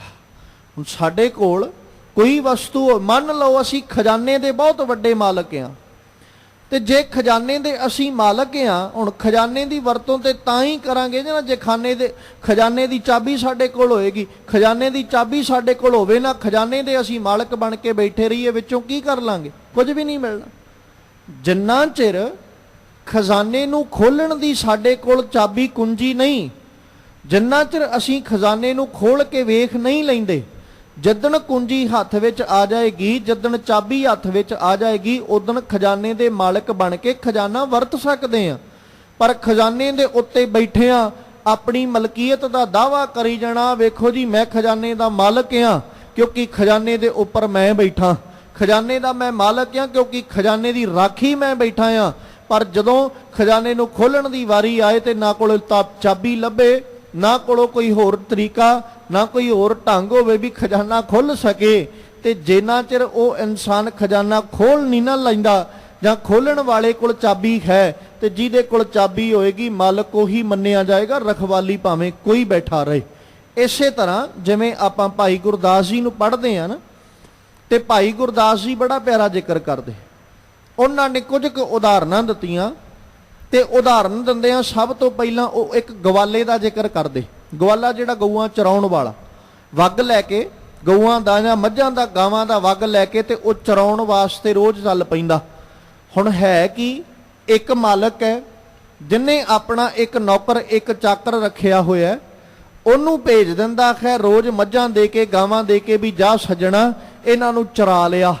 ਹੁਣ ਉਹ ਚਰਾਉਣ ਵਾਸਤੇ ਲੈ ਜਾਂਦਾ, ਉਹ ਲਿਜਾ ਕੇ ਚਰਾਉਣ ਵਾਸਤੇ ਸਾਰਾ ਦਿਨ ਉਹਨਾਂ ਨੂੰ ਚਰਾਉਂਦਾ ਹੈ, ਸਾਰਾ ਦਿਨ ਉਹ ਚਰਦੀਆਂ, ਸ਼ਾਮਾਂ ਨੂੰ ਲਿਆ ਕੇ ਫਿਰ ਉਹਨਾਂ ਨੂੰ ਘਰੇ ਬੰਨ੍ਹ ਦਿੰਦਾ। ਤੇ ਉਹ ਜਿਹੜਾ ਰੋਜ਼ ਗਾਵਾਂ ਤੇ ਮੱਝਾਂ ਨੂੰ ਚਾਰਨ ਵਾਸਤੇ ਲੈ ਕੇ ਜਾਂਦਾ, ਉਹ ਕਦੇ ਗਾਵਾਂ ਮੱਝਾਂ ਤੇ ਆਪਣੀ ਆਪਣਤ ਦਾ ਦਾਅਵਾ ਨਹੀਂ ਕਰ ਸਕਦਾ ਮੈਂ ਇਹਨਾਂ ਦਾ ਮਾਲਕ ਆ। ਜਿਹੜਾ ਮਾਲਕ ਉਹਨੂੰ ਦੇ ਕੇ ਭੇਜ ਰਿਹਾ ਦੁੱਧ ਤੇ ਉਸੇ ਦਾ ਹੀ ਹੈ। ਚਰਾਉਣ ਵਾਲਾ ਕਦੇ ਗਾਵਾਂ ਦਾ ਮਾਲਕ ਨਹੀਂ ਬਣਿਆ। ਇਸੇ ਤਰ੍ਹਾਂ ਜੀਵ ਭਾਵੇਂ ਲੱਖ ਖਜ਼ਾਨਿਆਂ ਉੱਤੇ ਬੈਠਾ ਰਹੇ, ਜਿੰਨਾ ਚਿਰ ਖਜ਼ਾਨੇ ਦੀ ਚਾਬੀ ਕੁੰਜੀ ਕੋਲੇ ਨਹੀਂ ਉਹਨਾਂ ਚਿਰ ਮਲਕੀਅਤ ਨਹੀਂ। ਦੂਜੀ ਉਦਾਹਰਨ ਉਹਨਾਂ ਦਿੱਤੀ। ਦੂਜੀ ਉਦਾਹਰਨ ਦਿੰਦੇ ਆ, ਕਹਿੰਦੇ ਇੱਕ ਖੇਤ ਦਾ ਰਖਵਾਲਾ ਖੇਤ ਦੀ ਰਖਵਾਲੀ ਤੇ ਬੈਠਾ, ਉਹ ਰੋਜ਼ ਰਖਵਾਲੀ ਕਰਦਾ, ਬਾਹਰੀ ਜਾਨਵਰਾਂ ਤੋਂ ਰਖਵਾਲੀ ਕਰਦਾ, ਪੰਛੀਆਂ ਤੋਂ ਰਖਵਾਲੀ ਕਰਦਾ, ਜਾਂ ਕਿਸੇ ਹੋਰ ਤਰ੍ਹਾਂ ਦੇ ਦੁੱਖ ਤਕਲੀਫ ਤੋਂ, ਕਿਸੇ ਹੋਰ ਤਰ੍ਹਾਂ ਦੀਆਂ ਮੁਸ਼ਕਲਾਂ ਤੋਂ, ਉਹ ਸਾਰੇ ਦੀ ਸਾਰੀ ਫਸਲ ਦੀ ਰਖਵਾਲੀ ਕਰਦਾ। ਪਰ ਰਖਵਾਲੀ ਕਰਨ ਵਾਲਾ ਕਦੇ ਫਸਲ ਦਾ ਮਾਲਕ ਨਹੀਂ ਬਣਿਆ। ਮਲਕੀਅਤ ਉਸੇ ਦੀ ਹੈ ਜਿਹਦੀ ਉਹ ਫਸਲ ਹੈ, ਤੇ ਜਿੱਦਣ ਫਸਲ ਵਿੱਚੋਂ ਵੱਟਤ ਮਿਲਣੀ ਉਦਣ ਸਾਰੀ ਮਾਲਕ ਨੂੰ ਮਿਲੇਗੀ। ਰਖਵਾਲੀ ਵਾਲੇ ਨੂੰ ਸਿਰਫ ਉਹਦੇ ਨਾਲ ਕੀਤਾ ਹੋਇਆ ਜਿੰਨਾ ਕੁ ਧਨ ਸੀ, ਜਿੰਨੀ ਕੁ ਦੌਲਤ ਸੀ, ਉਹਨੂੰ ਤਨਖਾਹ ਵਜੋਂ ਉਨੀ ਕੋਈ ਮਿਲਣੀ ਹੈ। ਉਹਨੂੰ ਕਦੇ ਫਾਲਤੂ ਨਹੀਂ ਕੁਝ ਮਿਲਿਆ, ਜਾਂ ਉਹ ਕਦੇ ਖੇਤ ਦਾ ਮਾਲਕ ਬਣ ਕੇ ਨਹੀਂ ਬਹਿ ਜਾਂਦਾ। ਇਸੇ ਤਰ੍ਹਾਂ ਬਾਪੂ ਜੀ ਕਹਿੰਦੇ, ਧੰਨ ਗੁਰੂ ਅੱਜ ਅਮਰਦਾਸ ਪਾਤਸ਼ਾਹ ਕਹਿ ਰਹੇ ਵੀ ਸਾਡੇ ਕੋਲ ਭਾਵੇਂ ਅੰਮ੍ਰਿਤ ਦਾ ਬਹੁਤ ਵੱਡਾ ਖਜ਼ਾਨਾ ਹੋਵੇ, ਪਰ ਜਿੰਨਾ ਚਿਰ ਸਾਨੂੰ ਉਹਦੇ ਵਿੱਚੋਂ ਅੰਮ੍ਰਿਤ ਕੱਢ ਕੇ ਉਹਨੂੰ ਛਕਣ ਦਾ, ਉਹਨੂੰ ਪੀਣ ਦਾ ਢੰਗ ਨਹੀਂ ਆ ਜਾਂਦਾ, ਉਹਨਾਂ ਚਿਰ ਅਸੀਂ ਖੂਹ ਦੇ ਕਿਨਾਰੇ ਬੈਠੇ ਵੀ ਕੀ ਕਰਾਂਗੇ। ਕਿੱਡੀ ਬਦਕਿਸਮਤੀ ਹੋਏਗੀ ਕਿ ਇੱਕ ਬੰਦਾ ਖੂਹ ਦੇ ਕਿਨਾਰੇ ਤੇ ਬੈਠਾ ਹੋਇਆ ਪਾਣੀ ਤੋਂ ਪਿਆਸਾ ਮਰ ਜਾਏ, ਤੇ ਉਹਦੀ ਬਦਕਿਸਮਤੀ ਨਹੀਂ ਤੇ ਹੋਰ ਕੀ ਹੈ। ਕਿਉਂਕਿ ਜਿਹੜਾ ਬੰਦਾ ਕਿਤੇ ਮਾਰੂ ਥਲ ਵਿੱਚ ਹੋਵੇ ਤੇ ਪਾਣੀ ਤੋਂ ਪਿਆਸਾ ਮਰੇ, ਸਮਝ ਵੀ ਆਉਂਦੀ ਹੈ ਵੀ ਇਹਨੂੰ ਭਾਈ ਪਾਣੀ ਨਹੀਂ ਮਿਲਿਆ, ਇਸ ਕਰਕੇ ਇਹ ਪਿਆਸਾ ਮਰ ਗਿਆ। ਪਰ ਜਿਹੜਾ ਬੰਦਾ ਬੈਠਾ ਵੀ ਖੂਹ ਦੇ ਕਿਨਾਰੇ ਤੇ ਹੋਵੇ ਤੇ ਪਾਣੀ ਤੋਂ ਪਿਆਸਾ ਫਿਰ ਵੀ ਮਰ ਜਾਏ, ਉਹਨੂੰ ਬਦਕਿਸਮਤੀ ਕਿਹਾ ਜਾਂਦਾ, ਉਹਨੂੰ ਉੱਥੇ ਮਜਬੂਰੀ ਦਾ ਨਾਮ ਨਹੀਂ ਦੇ ਸਕਦੇ। ਇਸੇ ਤਰ੍ਹਾਂ ਸਾਡੇ ਕੋਲ ਬਾਪੂ ਜੀ ਕਹਿੰਦੇ ਅੰਤਰ ਖੂਹਟਾ ਅੰਮ੍ਰਿਤ ਭਰਿਆ, ਖੂਹ ਭਰਿਆ ਪਿਆ ਹੈ ਅੰਮ੍ਰਿਤ ਦਾ, ਪਰ ਅਫਸੋਸ ਅਜੇ ਤੱਕ ਇਹਦੇ ਵਿੱਚੋਂ ਕੱਢ ਕੇ ਪੀਣ ਦੀ ਜਾਚ ਨਹੀਂ ਆਈ। ਤੇ ਜਦੋਂ ਕੱਢ ਕੇ ਪੀਣ ਦੀ ਜਾਚ ਦਾ ਜ਼ਿਕਰ ਕੀਤਾ ਤੇ ਮਾਲਕ ਕਹਿੰਦੇ ਸ਼ਬਦੇ ਕਾਢ ਪੀਆ ਪਨਹਾਰੀ। ਜਦੋਂ ਗੁਰੂ ਕੇ ਸ਼ਬਦ ਦਾ ਆਸਰਾ ਲਵਾਂਗੇ, ਗੁਰੂ ਕੇ ਸ਼ਬਦ ਦਾ ਸਹਾਰਾ ਲਵਾਂਗੇ, ਫਿਰ ਇਸ ਅੰਮ੍ਰਿਤ ਰੂਪੀ ਖੂਹ ਦੇ ਵਿੱਚੋਂ ਜਾਂ ਖੂਹ ਦੇ ਅੰਦਰ ਜਿਹੜਾ ਅੰਮ੍ਰਿਤ ਭਰਿਆ ਪਿਆ ਹੈ ਉਹਦੇ ਵਿੱਚੋਂ ਅਸੀਂ ਸ਼ਬਦ ਰਾਹੀਂ ਉਹਨੂੰ ਕੱਢ ਕੇ ਫਿਰ ਉਹਨੂੰ ਗ੍ਰਹਿਣ ਕਰਦੇ ਹਾਂ, ਉਹਨੂੰ ਛਕਦੇ ਹਾਂ, ਉਹਨੂੰ ਸੇਵਦੇ ਹਾਂ, ਉਹਦਾ ਸੇਵਨ ਕਰਦੇ ਹਾਂ। ਬਾਪੂ ਜੀ ਨੇ ਅੱਜ ਕਿਹਾ, ਕਹਿੰਦੇ ਅੰਮ੍ਰਿਤ ਨਾਮ ਮਹਾਰਸ ਮੀਠਾ ਹੈ, ਬਹੁਤ ਰਸ ਵਾਲਾ ਬੜਾ ਮਿੱਠਾ ਹੈ, ਪਰ ਗੁਰਮਤੀ ਅੰਮ੍ਰਿਤ ਪੀ ਆਵਣਿਆ। ਗੁਰੂ ਦੀ ਮੱਤ ਲੈ ਕੇ ਜੀਵ ਇਸ ਅੰਮ੍ਰਿਤ ਨੂੰ ਗ੍ਰਹਿਣ ਕਰਦਾ ਹੈ। ਇਸ ਗੁਫਾ ਮੈਂ ਅਖੁੱਟ ਭੰਡਾਰਾ, ਤਿਸ ਵਿੱਚ ਵਸੈ ਹਰ ਅਲਖ ਅਪਾਰਾ। ਆਪੇ ਗੁਪਤ ਪ੍ਰਗਟ ਹੈ ਆਪੇ, ਗੁਰ ਸ਼ਬਦੀ ਆਪ ਵੰਜਾਵਣਿਆ। ਫਿਰ ਪਹਿਲੇ ਪਦੇ ਵਿੱਚ ਜ਼ਿਕਰ ਕੀਤਾ, ਇਸ ਗੁਫਾ ਮੈਂ ਅਖੁੱਟ ਭੰਡਾਰਾ। ਗੁਫਾ ਇੱਥੇ ਕਿਹਾ ਸਰੀਰ ਨੂੰ, ਕਾਇਆ ਨੂੰ। ਮਹਿ ਮਤਲਬ ਵਿੱਚ, ਅਖੁੱਟ ਜਿਹੜਾ ਕਦੇ ਖੁੱਟੇ ਨਾ, ਮੁੱਕੇ ਨਾ, ਜਿਹਦੇ ਚ ਕਦੇ ਤੋਟ ਨਾ ਆਵੇ। ਭੰਡਾਰਾ ਮਤਲਬ ਖਜ਼ਾਨਾ, ਬਹੁਤ ਵੱਡਾ। ਕਹਿੰਦੇ ਇਸ ਗੁਫਾ ਮੈਂ ਅਖੁੱਟ ਭੰਡਾਰਾ। ਤੇ ਉਹ ਭੰਡਾਰਾ ਕੀ ਹੈ? ਤਿਸ ਵਿੱਚ ਵਸੈ ਹਰ ਅਲਖ ਅਪਾਰਾ। ਹੈ ਗੁਫਾ, ਪਰ ਗੁਫਾ ਦੇ ਵਿੱਚ ਅਲਖ ਅਪਾਰ ਬੈਠਾ ਹੈ। ਭੰਡਾਰਾ ਬਹੁਤ ਵੱਡਾ, ਖਜ਼ਾਨਾ ਬੜਾ ਵੱਡਾ। ਧੰਨ ਗੁਰੂ ਅਮਰਦਾਸ ਜੀ ਨੂੰ ਪੜ੍ਹੋ। ਮਾਲਕ ਜੀ ਜ਼ਿਕਰ ਕਰਦਿਆਂ ਕਹਿੰਦੇ, ਹਰ ਜੀਓ ਗੁਫਾ ਅੰਦਰ ਰੱਖ ਕੇ ਵਾਜਾ ਪਵਨ ਵਜਾਇਆ। ਵਜਾਇਆ ਵਾਜਾ ਪਾਉਣ, 9 ਦੁਆਰੇ ਪ੍ਰਗਟ ਕੀਏ, 10ਵਾਂ ਗੁਪਤ ਰਖਾਇਆ। ਗੁਰਦੁਆਰੇ ਲਾਏ ਭਾਵਨੀ, ਇੱਕ ਨਾ 10ਵਾਂ ਦੁਆਰ ਦਿਖਾਇਆ। ਹੁਣ ਜਦੋਂ ਆਪਣੀ ਭਾਵਨੀ, ਆਪਣੀ ਸੁਰਤ, ਆਪਣਾ ਆਪਾ ਗੁਰਦੁਆਰੇ ਲਾਏ ਭਾਵਨੀ, ਇੱਕ ਨਾ 10ਵਾਂ ਦੁਆਰ ਦਿਖਾਇਆ। ਹੁਣ ਉੱਥੇ ਜਾ ਕੇ ਜੀਵ ਉਸ ਦੁਆਰ ਨੂੰ, ਉਸ ਦਰਵਾਜ਼ੇ ਨੂੰ ਹਾਸਲ ਕਰਦਾ ਜਿਹਨੂੰ 10ਵਾਂ ਦੁਆਰ ਕਿਹਾ ਜਾਂਦਾ। ਸਹਿਜ ਅਵਸਥਾ ਕਹਿ ਲਓ, ਸਹਿਜ ਪਦ ਕਹਿ ਲਓ, ਅਡੋਲ ਅਵਸਥਾ ਦਾ ਜ਼ਿਕਰ ਕਰ ਲਈਏ। ਕੁਛ ਨਾਮ ਦੇ ਕੇ, ਜਿਵੇਂ ਜਿਹੜੀਆਂ ਜਿਹੜੀਆਂ ਚੀਜ਼ਾਂ ਦਾ, ਜਿਹੜੇ ਜਿਹੜੇ ਨਾਵਾਂ ਦਾ ਜ਼ਿਕਰ ਬਾਪੂ ਜੀ ਨੇ ਬਾਣੀ 'ਚ ਕੀਤਾ, ਇਹਨੂੰ 10ਵਾਂ ਦੁਆਰ ਵੀ ਕਿਹਾ, ਸਹਿਜ ਅਵਸਥਾ ਵੀ ਕਿਹਾ, ਤੁਰਿਆ ਅਵਸਥਾ ਵੀ ਕਿਹਾ, ਚੌਥਾ ਪਦ ਵੀ ਆਖਿਆ। ਅਡੋਲ ਅਵਸਥਾ ਦਾ ਜ਼ਿਕਰ ਕੀਤਾ ਜਾਂਦਾ, ਜਿੱਥੇ ਜਾ ਕੇ ਜੀਵ ਸੰਸਾਰ ਤੋਂ ਬਿਲਕੁਲ ਉੱਪਰ ਉੱਠ ਜਾਂਦਾ, ਉਹ ਅਵਸਥਾ ਕਹਿ ਲਓ। ਜਾਂ ਜੇ ਇਸ ਚੌਥੇ ਪਦ ਨੂੰ ਆਪਾਂ ਸੱਚਖੰਡ ਦੀ ਅਵਸਥਾ ਵੀ ਕਹਿ ਲਾਂਗੇ ਤੇ ਕੋਈ ਅਤਕਥਨੀ ਨਹੀਂ। ਜਿੱਥੇ ਜਾ ਕੇ ਜੀਵ ਕੇਵਲ ਸੱਚ ਦੇ ਨਾਲ ਜੁੜ ਜਾਂਦਾ, ਅਕਾਲ ਦਾ ਪੁਜਾਰੀ ਬਣ ਜਾਂਦਾ ਹੈ, ਅਕਾਲ ਪੁਰਖ ਪਰਮੇਸ਼ਵਰ ਨਾਲ ਆਪਣਾ ਆਪਾ ਜੋੜ ਲੈਂਦਾ। ਸਾਹਿਬ ਉਹਦਾ ਜ਼ਿਕਰ ਕਰ ਰਹੇ। ਗੁਰੂ ਸਾਹਿਬ ਕਹਿੰਦੇ ਇਸ ਗੁਫਾ ਮੈਂ, ਇਹ ਸਾਡੀ ਗੁਫਾ ਹੈ। ਸਰੀਰ ਸਾਡਾ ਇੱਕ ਗੁਫਾ ਹੈ ਜਿਹਦੇ ਅੰਦਰ ਅਖੁੱਟ ਭੰਡਾਰ ਹੈ। ਉਹ ਅਖੁੱਟ ਭੰਡਾਰ ਜਿਹਨੂੰ ਬਾਬਾ ਜੀ ਜ਼ਿਕਰ ਕਰਦੇ ਆ, ਕਹਿੰਦੇ ਸ਼ਬਦ ਅਖੁੱਟ ਬਾਬਾ ਨਾਨਕਾ, ਖਾਹੇ ਖਰਚ ਧਨ ਮਾਲ। ਜਿੰਨਾ ਚਿਰ ਸਾਹਿਬ ਕਹਿੰਦੇ ਤਿਚਰ ਮੂਲ ਨਾ ਥੁੜੀਂਦੋ, ਧੰਨ ਗੁਰੂ ਅਰਜਨ ਸਾਹਿਬ ਜੀ, ਜਿਚਰ ਆਪ ਕਿਰਪਾਲ। ਜਿੰਨਾ ਚਿਰ ਉਹ ਆਪ ਕਿਰਪਾਲੂ ਹੈ, ਉਹਨਾਂ ਚਿਰ ਇਸ ਭੰਡਾਰੇ ਅੰਦਰ ਕਦੇ ਤੋਟ ਨਹੀਂ ਆਉਂਦੀ। ਸ਼ਬਦ ਅਖੁੱਟ ਬਾਬਾ ਨਾਨਕਾ, ਖਾਹੇ ਖਰਚ ਧਨ ਮਾਲ। ਜਿੰਨਾ ਮਰਜੀ ਧਨ ਔਰ ਮਾਲ ਖਰਚਦਾ ਰਹੋ, ਪਰ ਇਹ ਸਦੀਵ ਅਖੁੱਟ ਹੈ, ਇਹਦੇ ਵਿੱਚ ਕਦੇ ਕਮੀ ਨਹੀਂ ਆਈ। ਜਿਹਨੂੰ ਸਾਹਿਬ ਜੀ ਕਹਿੰਦੇ ਪਿਉ ਦਾਦੇ ਕਾ ਖੋਲ ਡਿੱਠਾ ਖਜ਼ਾਨਾ, ਤਾਂ ਮੇਰੇ ਮਨ ਭਇਆ ਨਿਧਾਨਾ। ਇਹ ਉਹ ਖਜ਼ਾਨਾ ਹੈ ਜਿਹੜਾ ਪਿਓ ਤੇ ਦਾਦੇ ਦੀ ਵਿਰਾਸਤ ਵਿੱਚ ਮਿਲਿਆ ਹੋਇਆ ਹੈ, ਜਿਹੜਾ ਦੇ ਕੇ ਨਿਵਾਜਿਆ ਹੈ। ਉੱਥੇ ਵੀ ਧੰਨ ਗੁਰੂ ਅਮਰਦਾਸ ਪਾਤਸ਼ਾਹ ਦੀ ਬਾਤ, ਪਿਓ ਲਫ਼ਜ਼ ਉੱਥੇ ਵਰਤਿਆ ਗਿਆ ਗੁਰੂ ਅੰਗਦ ਸਾਹਿਬ ਵਾਸਤੇ, ਦਾਦਾ ਲਫ਼ਜ਼ ਵਰਤਿਆ ਗਿਆ ਧੰਨ ਗੁਰੂ ਨਾਨਕ ਸਾਹਿਬ ਵਾਸਤੇ। ਪਿਉ ਦਾਦੇ ਕਾ ਖੋਲ ਡਿੱਠਾ ਖਜ਼ਾਨਾ, ਤਾਂ ਮੇਰੇ ਮਨ ਭਇਆ ਨਿਧਾਨਾ। ਮੇਰੇ ਮਨ ਅੰਦਰ ਮੈਨੂੰ ਖਜ਼ਾਨੇ ਦੀ ਪ੍ਰਾਪਤੀ ਹੋਈ। ਉਹ ਖਜ਼ਾਨਾ ਜਿਹੜੇ ਖਜ਼ਾਨੇ ਦੇ ਮਾਲਕ ਗੁਰੂ ਨਾਨਕ ਸਾਹਿਬ ਨੇ, ਜਿਹੜਾ ਖਜ਼ਾਨਾ ਮੁੜ ਧੰਨ ਗੁਰੂ ਅੰਗਦ ਸਾਹਿਬ ਨੇ ਸੰਭਾਲਿਆ, ਉਹੀ ਖਜ਼ਾਨਾ ਫਿਰ ਧੰਨ ਗੁਰੂ ਅਮਰਦਾਸ ਪਾਤਸ਼ਾਹ ਜੀ ਸੰਭਾਲਦੇ ਪੋਤਰਾ ਰੂਪ ਬਣ ਕੇ। ਵਿਰਾਸਤ ਵਿੱਚ ਮਿਲੀ ਨਾ ਹਰ ਚੀਜ਼। ਇਸੇ ਤਰ੍ਹਾਂ ਸਾਡੀ ਇਹ ਗੁਫਾ, ਸਾਡੀ ਇਹ ਕਾਇਆ, ਇਹਦੇ ਅੰਦਰ ਅਕਾਲ ਪੁਰਖ ਪਰਮੇਸ਼ਵਰ ਨੇ ਅਖੁੱਟ ਭੰਡਾਰ ਦੇ ਕੇ ਨਿਵਾਜਿਆ ਹੈ। ਤੇ ਇਹ ਨਹੀਂ ਵੀ ਉਹਨੇ ਇਕੱਲਾ ਭੰਡਾਰਾ ਦੇ ਕੇ ਨਿਵਾਜ ਦਿੱਤਾ। ਫਿਰ ਸਾਹਿਬ ਕਹਿੰਦੇ ਇਹਦੇ ਵਿੱਚ, ਤਿਸ ਵਿੱਚ ਵਸੈ ਹਰ ਅਪਰ ਅਲਖ ਅਪਾਰਾ। ਉਹ ਪਰਮੇਸ਼ਵਰ ਜਿਹੜਾ ਲਖੇ ਜਾਣ ਤੋਂ ਪਰੇ ਹੈ, ਜਿਹੜਾ ਕੋਈ ਪਾਰਲਾ ਬੰਨਾ ਨਹੀਂ, ਉਹ ਪਰਮੇਸ਼ਵਰ ਵੀ ਇਸੇ ਕਾਇਆ ਵਿੱਚ ਵਸਦਾ ਹੈ, ਇਸੇ ਗੁਫਾ ਵਿੱਚ ਵਸਦਾ ਹੈ। ਪਰ ਆਪੇ ਗੁਪਤ ਪ੍ਰਗਟ ਹੈ ਆਪੇ। ਉਹ ਗੁਪਤ ਰੂਪ ਵੀ ਆਪ ਹੀ ਹੈ, ਪ੍ਰਗਟ ਰੂਪ ਵੀ ਆਪ ਹੈ। ਗੁਰ ਸ਼ਬਦੀ ਆਪ ਵੰਝਾਵਣਿਆ। ਗੁਰੂ ਦੇ ਸ਼ਬਦ ਰਾਹੀਂ ਜਿਹੜਾ ਜੀਵ ਆਪਣੇ ਆਪੇ ਨੂੰ ਵੰਝਾ ਲੈਂਦਾ ਹੈ। ਇੱਥੇ ਵੰਝਾ ਲੈਣ ਤੋਂ ਭਾਵ ਆਪਣੇ ਆਪੇ ਨੂੰ ਗਵਾ ਦੇਣਾ। ਅਸਲ ਲਫ਼ਜ਼ ਹੈ ਖੁੰਝਾ ਲੈਣਾ, ਆਪਣਾ ਆਪਾ ਖੁੰਝ ਜਾਣਾ। ਜਿਨਨੇ ਆਪਣੇ ਹੰਕਾਰ ਨੂੰ ਗਵਾ ਲਿਆ, ਜਿਨਨੇ ਆਪਣੇ ਹੰਕਾਰ ਨੂੰ ਖੁੰਝਾ ਦਿੱਤਾ, ਗਵਾ ਦਿੱਤਾ, ਕਹਿੰਦੇ ਉਹੀ ਜੀਵ ਇਸ ਅਖੁੱਟ ਭੰਡਾਰ ਦਾ ਮਾਲਕ ਬਣਦਾ। ਜਾਂ ਇਦਾਂ ਕਹਿ ਲਈਏ, ਜਿਨਨੇ ਆਪਣੇ ਭਾਵ ਨੂੰ ਗਵਾਇਆ ਉਸੇ ਜੀਵ ਨੂੰ ਭੰਡਾਰੇ ਦੀ ਚਾਬੀ ਮਿਲੀ, ਖਜ਼ਾਨੇ ਦੀ ਚਾਬੀ ਮਿਲੀ। ਜਿਨਨੇ ਹੰਕਾਰ ਗਵਾ ਦਿੱਤਾ ਉਹ ਖਜ਼ਾਨੇ ਦਾ ਮਾਲਕ ਬਣਿਆ, ਤੇ ਜਿਹੜਾ ਹੰਕਾਰ ਨਾ ਗਵਾ ਸਕਿਆ ਉਹਦੀ ਹਾਲਤ ਰਖਵਾਲੇ ਵਾਲੀ ਹੈ। ਉਹ ਰਖਵਾਲਾ ਤੇ ਹੈ, ਰਾਖੀ ਤੇ ਬੈਠਾ ਹੈ, ਪਰ ਖਜ਼ਾਨੇ ਵਿੱਚੋਂ ਲੈ ਕੁਝ ਨਹੀਂ ਸਕਦਾ, ਕਿਉਂਕਿ ਰਖਵਾਲੇ ਕੋਲ ਨਾ ਬਲ ਹੈ ਨਾ ਤਾਕਤ ਹੈ। ਮਾਲਕ ਨੇ ਜੋ ਦੇਣਾ ਰਖਵਾਲਾ ਉਹ ਲੈ ਸਕਦਾ ਹੈ, ਪਰ ਜੇ ਕਿਤੇ ਚਾਬੀ ਆਪਣੇ ਹੱਥ ਵਿੱਚ ਆ ਜਾਏ ਫਿਰ ਰਖਵਾਲਾ ਵੀ ਮਾਲਕ ਬਣ ਜਾਂਦਾ। ਚਾਬੀ ਉਦੋਂ ਹੀ ਹੱਥ ਵਿੱਚ ਆਏਗੀ ਜਿੱਦਣ ਹੰਕਾਰ ਸਾਡਾ ਚਲਾ ਜਾਏਗਾ, ਹੰਕਾਰ ਅਸੀਂ ਗਵਾ ਦਿਆਂਗੇ। ਸਾਹਿਬ ਕਹਿੰਦੇ ਜਿਨਨੇ ਆਪਾ ਭਾਵ ਵੰਝਾ ਦਿੱਤਾ, ਗਵਾ ਦਿੱਤਾ, ਉਹ ਜੀਵ ਫਿਰ ਇਸ ਅੰਮ੍ਰਿਤ ਭੰਡਾਰ ਦਾ, ਅਖੁੱਟ ਭੰਡਾਰ ਦਾ ਮਾਲਕ ਬਣਦਾ।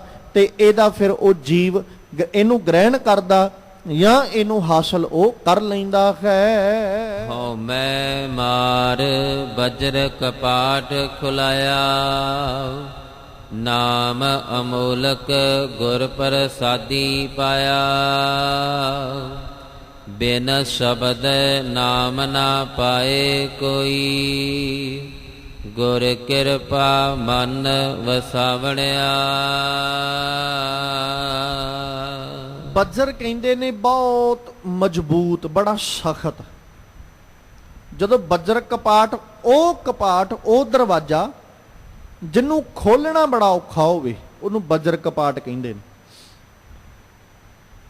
ਜੇ ਅਸੀਂ ਹੁਣ ਇਹ ਜ਼ਿਕਰ ਕਰ ਲਈਏ ਨਾ ਵੀ ਜਿਹੜੇ ਭੰਡਾਰੇ ਦੇ ਵਿੱਚੋਂ ਅਸੀਂ ਖਜ਼ਾਨਾ ਹਾਸਲ ਕਰਨਾ, ਉਹ ਭੰਡਾਰੇ ਦਾ ਦਰਵਾਜ਼ਾ ਖੋਲਣਾ ਬਹੁਤ ਔਖਾ ਹੈ, ਬੜਾ ਕਠਿਨ ਹੈ, ਬਹੁਤ ਬੱਜਰ ਹੈ, ਤੇ ਇਹਦੇ 'ਚ ਕੋਈ ਅਤਕਥਨੀ ਨਹੀਂ। ਸਤਿਗੁਰੂ ਜੀ ਅੱਜ ਉਸ ਬੱਜਰ ਕਪਾਟ ਨੂੰ ਖੋਲਣ ਦਾ ਜ਼ਿਕਰ ਕਰ ਰਹੇ। ਜਿਹੜਾ ਆ ਦੂਜਾ ਪਦਾ, ਇਹਦੇ ਵਿੱਚ ਮਾਲਕ ਪਾਤਸ਼ਾਹ ਨੇ ਉਸ ਬੱਜਰ ਕਪਾਟ ਨੂੰ ਖੋਲਣ ਦਾ ਜ਼ਿਕਰ ਕੀਤਾ। ਅਹੰਕਾਰ ਹਮੇਸ਼ਾ ਸਾਡੇ ਰਾਹ ਵਿਚਲਾ ਰੋੜਾ ਹੈ, ਹਉਮੈ ਹਮੇਸ਼ਾ ਸਾਡੇ ਜੀਵਨ ਵਿਚਲਾ। ਕਿਉਂਕਿ ਬਾਪੂ ਜੀ ਕਾ ਪਾਵਨ ਬਚਨ ਪੜੋ, ਮਾਲਕ ਪਾਤਸ਼ਾਹ ਜੀ ਜ਼ਿਕਰ ਕਰਦੇ ਆ, ਆਖਦੇ ਪਾਂਭੀਰੀ ਕੇ ਪਾਤ ਪਰਦੋ ਬਿਨ ਪੇਖੇ ਦੂਰ ਆਇਓ। ਹੈ ਭਾਵੇਂ ਇਹ ਪਰਦਾ ਬੜਾ ਜ਼ਿਆਦਾ ਪਤਲਾ, ਬਹੁਤ ਜ਼ਿਆਦਾ ਕਮਜ਼ੋਰ ਹੈ, ਪਰ ਜਿੰਨਾ ਜ਼ਿਆਦਾ ਪਤਲਾ ਹੈ ਉਨਾ ਹੀ ਜ਼ਿਆਦਾ ਇਹਨੂੰ ਪਾਸੇ ਕਰਨਾ ਮੁਸ਼ਕਲ ਹੈ। ਇਸੇ ਕਰਕੇ ਧੰਨ ਗੁਰੂ ਨਾਨਕ ਸਾਹਿਬ ਜੀ ਨੇ ਜਦੋਂ ਅਕਾਲ ਪੁਰਖ ਪਰਮੇਸ਼ਵਰ ਜੀ ਨੂੰ ਪ੍ਰਾਪਤ ਕਰਨ ਦੀ ਬਾਤ ਕੀਤੀ ਤੇ ਸਤਿਗੁਰੂ ਜੀ ਨੇ ਸਵਾਲ ਕਰਦਿਆਂ ਕੂੜ ਦੀ ਪਾਲ ਤੋੜਨ ਦਾ ਜ਼ਿਕਰ ਕੀਤਾ, ਝੂਠ ਦੀ ਕੰਧ ਤੋੜਨ ਦਾ ਜ਼ਿਕਰ ਕੀਤਾ। ਕਿਉਂਕਿ ਝੂਠ ਦੀ ਕੰਧ ਨੂੰ ਤੋੜਨ ਲਈ ਸਾਹਿਬ ਕਹਿੰਦੇ ਸਵਾਲ ਕਰਦਿਆਂ, ਕਿਵ ਕੂੜੈ ਟੁੱਟੈ ਪਾਲ, ਕਿਵ ਸਚਿਆਰਾ ਹੋਈ ਹੈ, ਕਿਵ ਕੂੜੈ ਟੁੱਟੈ ਪਾਲ। ਮੈਂ ਸੱਚ ਦੇ ਪ੍ਰਕਾਸ਼ ਹੋਣ ਯੋਗ ਕਿਵੇਂ ਬਣਾ, ਮੇਰੀ ਜ਼ਿੰਦਗੀ ਵਿੱਚੋਂ ਝੂਠ ਦੀ ਪਾਲ, ਝੂਠ ਦੀ ਦੀਵਾਰ ਕਿਵੇਂ ਟੁੱਟੇ। ਇਹ ਉਹ ਦੀਵਾਰ ਹੈ ਜਿਸ ਦੀਵਾਰ ਨੂੰ ਤੋੜਦਿਆਂ ਤੋੜਦਿਆਂ ਇਨਸਾਨ ਦਾ ਜੀਵਨ ਮੁੱਕ ਜਾਂਦਾ ਹੈ, ਪਰ ਕਦੇ ਇਸ ਦੀਵਾਰ ਤੋਂ ਛੁਟਕਾਰਾ ਨਹੀਂ ਮਿਲਿਆ, ਜਾਂ ਇਹ ਦੀਵਾਰ ਟੁੱਟੀ ਨਹੀਂ। ਟੁੱਟਦੀ ਕੇਵਲ ਉਹਨਾਂ ਦੀ ਹੈ ਜਾਂ ਉਹੀ ਜੀਵ ਇਹਨਾਂ ਦੀਵਾਰਾਂ ਨੂੰ ਤੋੜਦੇ ਨੇ, ਜਿਹਨੂੰ ਬਾਪੂ ਜੀ ਬਾਣੀ ਦੇ ਅੰਦਰ ਜ਼ਿਕਰ ਕਰਦੇ ਆ, ਕਹਿੰਦੇ ਬੱਜਰ ਕਪਾਟ ਖੁੱਲ੍ਹੈ ਗੁਰ ਸ਼ਬਦੀ। ਜਿਹੜਾ ਗੁਰੂ ਦੇ ਸ਼ਬਦ ਦਾ ਆਸਰਾ ਲੈ ਲੈਂਦਾ, ਬੱਜਰ ਕਪਾਟ ਉਹੀ ਖੋਲਦਾ ਹੈ। ਸਚਿਆਰ ਉਹੀ ਬਣੇਗਾ ਜਿਹਨੂੰ ਬਾਪੂ ਜੀ ਕਹਿੰਦੇ ਹੁਕਮ ਰਜ਼ਾਈ ਚੱਲਣਾ ਨਾਨਕ ਲਿਖਿਆ ਨਾਲ। ਜਿਹੜਾ ਉਸ ਰਜਾ ਵਾਲੇ ਦੇ ਹੁਕਮ ਵਿੱਚ ਚੱਲਣਾ ਸਿੱਖ ਲੈਂਦਾ ਹੈ, ਕੂੜ ਤੋਂ ਛੁਟਕਾਰਾ ਉਸੇ ਦਾ ਹੁੰਦਾ। ਉਦੋਂ ਬਿਨਾ ਕਦੇ ਛੁਟਕਾਰਾ ਨਹੀਂ, ਉਹਦੇ ਤੋਂ ਬਿਨਾ ਕਦੇ ਬਚਾਵ ਨਹੀਂ। ਸਾਹਿਬ ਕਹਿੰਦੇ ਹਉਮੈ ਮਾਰ, ਅਹੰਕਾਰ ਨੂੰ ਮਾਰ ਕੇ ਬੱਜਰ ਕਪਾਟ ਖੁਲਾਇਆ। ਬੱਜਰ ਕਪਾਟ ਖੁੱਲ ਗਿਆ, ਉਹ ਦਰਵਾਜ਼ਾ ਖੁੱਲ ਗਿਆ ਜਿਹੜਾ ਖੋਲਣਾ ਬੜਾ ਔਖਾ ਸੀ। ਉਹਨੂੰ ਖੋਲਣ ਦਾ ਤਰੀਕਾ ਸਿਰਫ ਇੱਕੋ ਹੈ, ਤੇ ਉਹ ਹੈ ਆਪਣੀ ਹੰਕਾਰ, ਆਪਣੀ ਹਉਮੈ ਨੂੰ ਛੱਡ ਦੇਣਾ। ਪਰ ਜੇ ਆਪਾਂ ਹੁਣ ਆਮ ਇਨਸਾਨ ਦੀ ਗੱਲ ਕਰੀਏ, ਇਸੇ ਨੂੰ ਛੱਡਣਾ ਤੇ ਬਹੁਤ ਔਖਾ ਹੈ, ਇਸੇ ਨੂੰ ਹੀ ਤਿਆਗਣਾ ਕਠਿਨ ਹੈ। ਇਨਸਾਨ ਹਰ ਚੀਜ਼ ਛੱਡਣ ਲਈ ਤਿਆਰ ਹੋ ਜਾਂਦਾ, ਪਰ ਜਦੋਂ ਹੰਕਾਰ ਦੀ ਬਾਤ ਆਉਂਦੀ ਨਾ ਤੇ ਉਦੋਂ ਇਨਸਾਨ ਇਹਨੂੰ ਬੜੇ ਤਰ੍ਹਾਂ ਦੇ ਨਾਮ ਦੇ ਦਿੰਦਾ। ਉਦੋਂ ਕਈ ਵਾਰ ਇਹਨੂੰ ਆਪਣਾ ਜਿਹੜਾ ਨਾ ਗੁਮਾਨ ਜਾਂ ਹੋਰ ਕਈ ਤਰ੍ਹਾਂ ਦਾ ਜ਼ਿਕਰ ਕਰਦਿਆਂ ਹੋਇਆਂ ਅਹੰਕਾਰ ਦਾ ਰੂਪ ਹੀ ਤਬਦੀਲ ਕਰਕੇ ਆਪਣੇ ਜੀਵਨ ਅੰਦਰ ਅਪਣਾ ਲੈਂਦਾ ਵੀ ਮੈਂ ਆਪਣਾ ਆਪਾ ਕਦੇ ਛੱਡ ਨਹੀਂ ਸਕਦਾ, ਕਦੇ ਜਿੱਦ ਦਾ ਨਾਮ ਦਏਗਾ, ਕਦੇ ਹੱਠ ਦਾ ਨਾਮ ਦਏਗਾ। ਸੌਖੇ ਲਫ਼ਜ਼ਾਂ 'ਚ ਕਹਿ ਲਈਏ ਇਹ ਸਾਰੇ ਰੂਪ ਹੰਕਾਰ ਦੇ ਹੀ ਨੇ। ਸਿਰਫ ਇੱਕ, ਕਿਉਂਕਿ ਨਿਭ ਜਾਣਾ ਸਾਡੇ ਜਿਉਂਦੇ ਰਹਿਣ ਦੀ ਨਿਸ਼ਾਨੀ ਹੈ, ਤੇ ਜੇ ਅਸੀਂ ਨਿਵੇ ਨਹੀਂ, ਸਾਡੇ ਮਰੇ ਹੋਏ ਦੀ ਨਿਸ਼ਾਨੀ ਹੈ ਵੀ ਅਸੀਂ ਮਰ ਚੁੱਕੇ ਹਾਂ, ਹੁਣ ਅਸੀਂ ਜਿਉਂਦੇ ਨਹੀਂ। ਲਿਫ ਜਾਣਾ, ਝੁਕ ਜਾਣਾ, ਨੀਵੇਂ ਹੋ ਜਾਣਾ ਜਿਉਂਦੇ ਰਹਿਣ ਦੀ ਨਿਸ਼ਾਨੀ, ਤੇ ਜੇ ਇਨਸਾਨ ਆਕੜ ਜਾਏ ਤੇ ਉਹਦਾ ਆਕੜ ਜਾਣਾ ਉਹਦੇ ਮਰੇ ਹੋਏ ਦੀ ਨਿਸ਼ਾਨੀ ਹੈ। ਤੇ ਅਹੰਕਾਰੀ ਬੰਦਾ ਹਮੇਸ਼ਾ ਆਕੜਦਾ ਹੀ ਹੈ, ਅਹੰਕਾਰੀ ਬੰਦਾ ਨਿਵਿਆ ਨਹੀਂ ਕਰਦਾ। ਇਸੇ ਕਰਕੇ ਨਾ ਜਦੋਂ ਭਲੇ ਪੁਰਸ਼ਾਂ ਨੇ ਜ਼ਿਕਰ ਕੀਤਾ ਤੇ ਉਹ ਬੜਾ ਪਿਆਰਾ ਜ਼ਿਕਰ ਕਰਦੇ, ਕਹਿੰਦੇ ਵੀ ਇਨਸਾਨ ਆਪਣੇ ਆਪ ਨੂੰ ਦਿਨ ਬਾ ਦਿਨ ਗਿਆਨਵਾਨ ਕਰੀ ਜਾਂਦਾ ਹੈ, ਬਹੁਤ ਗਿਆਨ ਕਰੀ ਜਾਂਦਾ, ਇਕੱਠਾ ਬੜਾ ਪੜ੍ਹੀ ਜਾਂਦਾ ਹੈ, ਵਿਦਿਆ ਬਹੁਤ ਇਕੱਠੀ ਕਰੀ ਜਾਂਦਾ ਹੈ, ਪਰ ਕਹਿੰਦਾ ਵੀ ਇਹਦੀ ਵਿਦਿਆ ਜਿਹੜੀ ਨਾ, ਇਹਦਾ ਜਿਹੜਾ ਗਿਆਨ ਹੈ, ਇਹਦੇ ਗਿਆਨ ਦਾ ਪ੍ਰਗਟਾਵਾ ਇਹਦੇ ਜੀਵਨ ਤੋਂ ਲੱਗਦਾ। ਹੁਣ ਪੜ੍ਹਿਆ ਕੋਈ ਭਾਵੇਂ ਜਿੱਡੀ ਮਰਜ਼ੀ ਵੱਡੀ ਡਿਗਰੀ ਲਈ ਫਿਰਦਾ ਹੋਵੇ, ਜਦੋਂ ਸਮਾਜ ਵਿੱਚ ਉਹਦੇ ਕੋਲ ਵਿਚਰਨ ਦਾ ਢੰਗ ਨਹੀਂ, ਸਮਾਜ ਵਿੱਚ ਉਹਦੇ ਕੋਲ ਉੱਠਣ ਬੈਠਣ ਦਾ ਤਰੀਕਾ ਨਹੀਂ, ਉਹਦੀ ਵਿਦਿਆ ਉੱਥੇ ਕੀ ਕਰੇਗੀ? ਵਿਦਿਆ ਦਾ ਪ੍ਰਗਟਾਵਾ ਸਾਡੇ ਵਿਚਰਨ ਦੇ ਢੰਗ ਤੋਂ ਹੁੰਦਾ, ਵਿਦਿਆ ਦਾ ਪ੍ਰਗਟਾਵਾ ਸਾਡਾ ਸਮਾਜ ਵਿੱਚ ਉੱਠਣ ਬੈਠਣ ਤੋਂ ਹੁੰਦਾ ਹੈ। ਜੇ ਸਾਨੂੰ ਉੱਠਣਾ ਬੈਠਣਾ ਵਿਚਰਨ ਦਾ ਢੰਗ ਨਾ ਆਇਆ ਤੇ ਸਾਡਾ ਪੜ੍ਹਿਆ ਵੀ ਕਿਸੇ ਲੇਖੇ ਵਿੱਚ ਨਹੀਂ। ਖਿਆਲ ਕਰੋ, ਇਸੇ ਤਰ੍ਹਾਂ ਜਿਹੜਾ ਜੀਵ ਗਿਆਨ ਤੇ ਬਹੁਤ ਹਾਸਲ ਕਰ ਲੈਂਦਾ ਹੈ, ਗਿਆਨ ਦਾ ਕੋਈ ਘਾਟਾ ਨਹੀਂ, ਕੋਈ ਕਮੀ ਨਹੀਂ, ਪਰ ਜਿਹੜੇ ਜੀਵ ਨੂੰ ਗਿਆਨ ਹਾਸਲ ਕਰਨ ਤੋਂ ਬਾਅਦ ਵਿੱਚ ਨਿਵਣਾ ਹੀ ਨਾ ਆਇਆ, ਝੁਕਣਾ ਹੀ ਨਾ ਆਇਆ, ਉਹਦਾ ਗਿਆਨ ਵੀ ਕਿਸੇ ਲੇਖੇ ਵਿੱਚ ਨਹੀਂ। ਤੇ ਉਹ ਭਲੇ ਪੁਰਸ਼ ਵਿਦਵਾਨ ਲਿਖਦਿਆਂ ਜ਼ਿਕਰ ਕਰਦੇ ਵੀ ਜਿਵੇਂ ਜਿਵੇਂ ਇਨਸਾਨ ਸੂਝਵਾਨ ਤੇ ਸਿਆਣਾ ਹੋਈ ਜਾਂਦਾ, ਤਿਵੇਂ ਤਿਵੇਂ ਇਨਸਾਨ ਨੂੰ ਨਿਵਣਾ ਸੌਖਾ ਲੱਗਦਾ, ਆਸਾਨ ਲੱਗਦਾ। ਜਿੰਨਾ ਮਰਜ਼ੀ ਗਿਆਨ ਇਕੱਠਾ ਕਰ ਲੇ, ਜੇ ਇਹਨੂੰ ਨਿਵਣਾ ਨਾ ਆਇਆ, ਇਹਨੂੰ ਝੁਕਣਾ ਨਾ ਆਇਆ, ਇਹਦਾ ਗਿਆਨ ਕਿਸੇ ਕੰਮ ਨਹੀਂ। ਉਹਨਾਂ ਨੇ ਜ਼ਿਕਰ ਇਸ ਢੰਗ ਨਾਲ ਕੀਤਾ ਵੀ ਜਿਵੇਂ ਜਿਵੇਂ ਇਨਸਾਨ ਸੂਝਵਾਨ ਸਿਆਣਾ ਹੁੰਦਾ ਗਿਆ, ਤਿਵੇਂ ਤਿਵੇਂ ਇਹਨੂੰ ਮੁਆਫੀ ਮੰਗਣੀ ਆਸਾਨ ਲੱਗਦੀ ਹੈ। ਪਰ ਜਿਵੇਂ ਜਿਵੇਂ ਇਹ ਆਪਣੇ ਜੀਵਨ ਅੰਦਰ ਸੂਝਵਾਨ ਤੇ ਸਿਆਣਪ ਹਾਸਲ ਕਰਦਾ ਜਾਂਦਾ ਹੈ, ਤਿਵੇਂ ਤਿਵੇਂ ਆਪਣੇ ਆਪ ਨੂੰ ਸਿਆਣਾ ਦੱਸਦਾ, ਦੂਜਿਆਂ ਕੋਲੋਂ ਮਾਫੀ ਮੰਗਵਾਉਣ ਵਿੱਚ ਆਪਣੇ ਆਪ ਨੂੰ ਵੱਡਿਆਂ ਸਮਝਦਾ ਹੈ। ਨਿਵ ਜਾਣਾ ਮਾੜੀ ਗੱਲ ਨਹੀਂ, ਝੁਕ ਜਾਣਾ ਮਾੜੀ ਗੱਲ ਨਹੀਂ, ਆਪਣੇ ਇਖਲਾਕ ਤੋਂ ਡਿੱਗ ਜਾਣਾ ਬੁਰਾ ਹੈ, ਆਪਣੇ ਆਚਾਰ ਤੋਂ ਡਿੱਗ ਜਾਣਾ ਬੁਰਾ ਹੈ, ਆਪਣੀ ਜ਼ਮੀਰ ਵੇਚ ਦੇਣਾ ਮਾੜਾ ਹੈ, ਪਰ ਆਪਣਾ ਆਪਾਂ ਨਿਵਾ ਲੈਣਾ ਮਾੜਾ ਨਹੀਂ। ਅਸੀਂ ਆਪਣੀ ਜ਼ਮੀਰ ਆਪਣੇ ਕੋਲ ਰੱਖ ਕੇ ਨਿਵਣਾ ਜਾਣਦੇ ਹਾਂ। ਅਸੀਂ ਆਪਣਾ ਇਖਲਾਕ ਡਿੱਗੇ ਬਿਨਾ, ਆਪਣੇ ਇਖਲਾਕ ਆਪਣੇ ਆਚਾਰ ਤੋਂ ਡਿੱਗੇ ਬਿਨਾ ਅਦਬ ਲਈ, ਸਤਕਾਰ ਲਈ ਨਿਵਣਾ ਜਾਣਦੇ ਹਾਂ। ਪਰ ਇਹ ਨਹੀਂ ਕਿ ਕੋਈ ਸਾਡੀ ਜ਼ਮੀਰ ਵੇਚ ਕੇ ਜਾਂ ਸਾਡੀ ਜ਼ਮੀਰ ਖਰੀਦ ਕੇ ਸਾਨੂੰ ਨਿਵਾਉਣਾ ਜਾਣੇ। ਇਹ ਪੱਖ ਇੱਕ ਵੱਖਰਾ ਹੈ। ਬਾਪੂ ਜੀ ਨੇ ਜਿਹੜਾ ਅੱਜ ਜ਼ਿਕਰ ਕੀਤਾ ਹਉਮੈ ਨੂੰ ਖਤਮ ਕਰਨ ਦਾ, ਸਾਹਿਬ ਨੇ ਬੜਾ ਪਿਆਰਾ ਬਾਣੀ 'ਚ ਜ਼ਿਕਰ ਕੀਤਾ। ਮਾਲਕ ਕਹਿੰਦੇ ਹੋਏ ਨਿਮਾਣਾ ਜਗ ਰਹੋ, ਨਾਨਕ ਨਦਰੀ ਪਾਰ। ਹੁਣ ਉਹ ਇਸ ਸਾਰੇ ਸ਼ਲੋਕ ਨੂੰ ਪੜੋ। ਮਾਲਕ ਜੀ ਕਹਿੰਦੇ ਰੋਸ ਨਾ ਕਾਹੂ ਸੰਗ ਕਰੋ ਆਪਣ ਆਪ ਵਿਚਾਰ। ਕਿਸੇ ਨਾਲ ਰੋਸ ਕਰਨ ਦਾ ਕੋਈ ਫਾਇਦਾ ਨਹੀਂ, ਜਾਂ ਕਿਸੇ ਨਾਲ ਰੋਸ ਕਰਨ ਤੋਂ ਪਹਿਲਾਂ ਆਪਣੇ ਆਪੇ ਦੀ ਵਿਚਾਰ ਕਰ। ਕੋਈ ਵੀ ਕਰਮ ਹੈ, ਆਪਾਂ ਸਾਰੇ ਸੰਸਾਰਕ ਤੌਰ ਤੇ ਵਿਚਰਦੇ ਹਾਂ, ਤੇ ਇੱਕ ਲਫ਼ਜ਼ ਆਪਾਂ ਅਕਸਰ ਵਰਤਦੇ ਹਾਂ ਜੀ, ਤਾੜੀ ਹਮੇਸ਼ਾ ਦੋ ਹੱਥਾਂ ਨਾਲ ਵੱਜਦੀ, ਇੱਕ ਨਾਲ ਨਹੀਂ। ਜੇ ਅਸੀਂ ਕਿਸੇ ਕਰਮ ਕਰਕੇ ਦੂਜੇ ਨਾਲ ਰੋਸ ਕਰ ਰਹੇ ਹਾਂ, ਰੋਸ ਪ੍ਰਗਟ ਕਰ ਰਹੇ ਹਾਂ, ਤੇ ਸੁਭਾਵਿਕ ਜਿਹੀ ਬਾਤ ਹੈ ਜਿਹਦੇ ਨਾਲ ਅਸੀਂ ਰੋਸ ਪ੍ਰਗਟ ਕਰ ਰਹੇ ਹਾਂ, ਜਿਸ ਕਰਮ ਪਿੱਛੇ ਕਿਤੇ ਨਾ ਕਿਤੇ ਉਸ ਕਰਮ ਵਿੱਚ ਸਾਡਾ ਵੀ ਕੋਈ ਦੋਸ਼ ਜ਼ਰੂਰ ਹੋਏਗਾ। ਰੋਸ ਨਾ ਕਾਹੂ ਸੰਗ ਕਰੋ, ਕਿਸੇ ਨਾਲ ਰੋਸ ਨਾ ਕਰ, ਪਹਿਲੋਂ ਆਪਣ ਆਪ ਵਿਚਾਰ, ਪਹਿਲੋਂ ਆਪਣੇ ਆਪੇ ਨੂੰ ਵਿਚਾਰ। ਜਦੋਂ ਆਪਣੇ ਆਪੇ ਨੂੰ ਵਿਚਾਰਾਂਗੇ ਫਿਰ ਸਮਝ ਲੱਗੇਗੀ ਉਹ ਭਲਿਆ ਉਹਦਾ ਕਸੂਰ ਤੇ ਘੱਟ ਹੈ, ਕਸੂਰ ਵਧੇਕ ਮੇਰਾ ਹੈ। ਜਦੋਂ ਇਹ ਸਮਝ ਲੱਗੇਗੀ ਫਿਰ ਹੋਏ ਨਿਮਾਣਾ ਜਗ ਰਹੋ, ਨਾਨਕ ਨਦਰੀ ਪਾਰ। ਫਿਰ ਨਿਵਣਾ ਸੌਖਾ ਹੋ ਜਾਂਦਾ। ਜਦੋਂ ਇਨਸਾਨ ਆਪਣੇ ਗੁਨਾਹਾਂ ਨੂੰ ਮੰਨ ਲਏ, ਜਦੋਂ ਇਨਸਾਨ ਆਪਣੇ ਔਗਣ ਕਬੂਲ ਲਏ, ਜਦੋਂ ਇਨਸਾਨ ਆਪਣੀਆਂ ਗਲਤੀਆਂ ਨੂੰ ਮੰਨ ਲੈਂਦਾ ਹੈ, ਉਦੋਂ ਨਿਵਣਾ ਸੌਖਾ ਹੋ ਜਾਂਦਾ। ਪਰ ਜਦੋਂ ਆਪਣੇ ਗੁਨਾਹ, ਆਪਣੇ ਔਗਣ ਤੇ ਆਪਣੀਆਂ ਗਲਤੀਆਂ ਮੰਨਣ ਤੋਂ ਇਨਕਾਰੀ ਹੋ ਜਾਏ, ਉਦੋਂ ਨਿਵਣਾ ਸੌਖਾ ਨਹੀਂ, ਨਿਵਣਾ ਔਖਾ ਹੋ ਜਾਂਦਾ। ਤੇ ਜਿੱਦਾਂ ਚਿਰ ਨਿਵਣਾ ਸੌਖਾ ਉਹਨਾਂ ਚਿਰ ਅਸੀਂ ਜਿਉਂਦੇ ਆ, ਜਿੱਦਣ ਨਿਵਣਾ ਔਖਾ ਹੋ ਗਿਆ ਉਦਣ ਸਮਝ ਲਓ ਅਸੀਂ ਮਰ ਗਏ। ਬਾਪੂ ਜੀ ਨੇ ਅੱਜ ਕਿਹਾ ਆਪਣੀ ਹਉਮੈ ਮਾਰ, ਹੰਕਾਰ ਛੱਡ, ਹੰਕਾਰ ਛੱਡੇਗਾ ਤੇ ਬੱਜਰ ਕਪਾਟ ਖੁੱਲੇਗਾ। ਉਹ ਦਰਵਾਜ਼ਾ ਖੁੱਲੇਗਾ ਜਿਹੜਾ ਖੋਲਣਾ ਬੜਾ ਔਖਾ, ਬੜਾ ਮੁਸ਼ਕਲ ਹੈ। ਫਿਰ ਨਾਮ ਅਮੋਲਕ ਗੁਰ ਪ੍ਰਸਾਦੀ ਪਾਇਆ, ਕਹਿੰਦੇ ਉਹ ਅਮੋਲਕ ਨਾਮ ਦੇ ਖਜ਼ਾਨੇ ਦਾ ਦਰਵਾਜ਼ਾ ਖੁੱਲੇਗਾ ਜਿਹੜਾ ਫਿਰ ਗੁਰੂ ਦੀ ਕਿਰਪਾ ਨਾਲ ਮਿਲਦਾ ਹੈ, ਗੁਰੂ ਕੀ ਰਹਿਮਤ ਨਾਲ ਮਿਲਦਾ ਹੈ। ਬਿਨ ਸ਼ਬਦ ਹੈ ਨਾਮ ਨਾ ਪਾਏ ਕੋਈ, ਸ਼ਬਦ ਤੋਂ ਬਿਨਾ ਕਿਸੇ ਨੂੰ ਨਾਮ ਨਹੀਂ ਮਿਲਿਆ। ਗੁਰ ਕਿਰਪਾ ਮਨ ਵਸਾਵਣਿਆ, ਗੁਰੂ ਦੀ ਕਿਰਪਾ ਸਦਕਾ ਉਹ ਨਾਮ ਮਨ ਵਿੱਚ ਵਸਦਾ ਹੈ। ਹੁਣ ਸੌਖੇ ਜੇ ਲਫ਼ਜ਼ ਬਾਪੂ ਜੀ ਫਿਰ ਵਰਤ ਰਹੇ ਵੀ ਬੱਜਰ ਕਪਾਟ ਜਿਹੜਾ ਉਹ ਗੁਰੂ ਦੀ ਰਹਿਮਤ ਨਾਲ ਖੁੱਲਦਾ ਹੈ।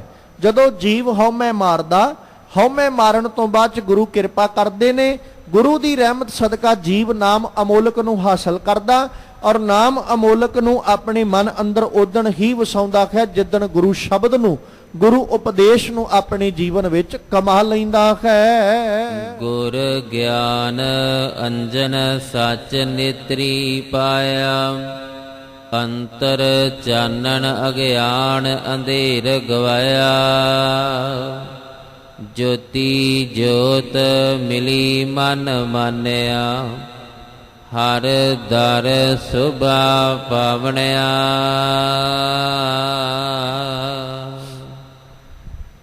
ਗੁਰ ਗਿਆਨ ਅੰਜਨ ਸੱਚ ਨੇਤਰੀ ਪਾਇਆ।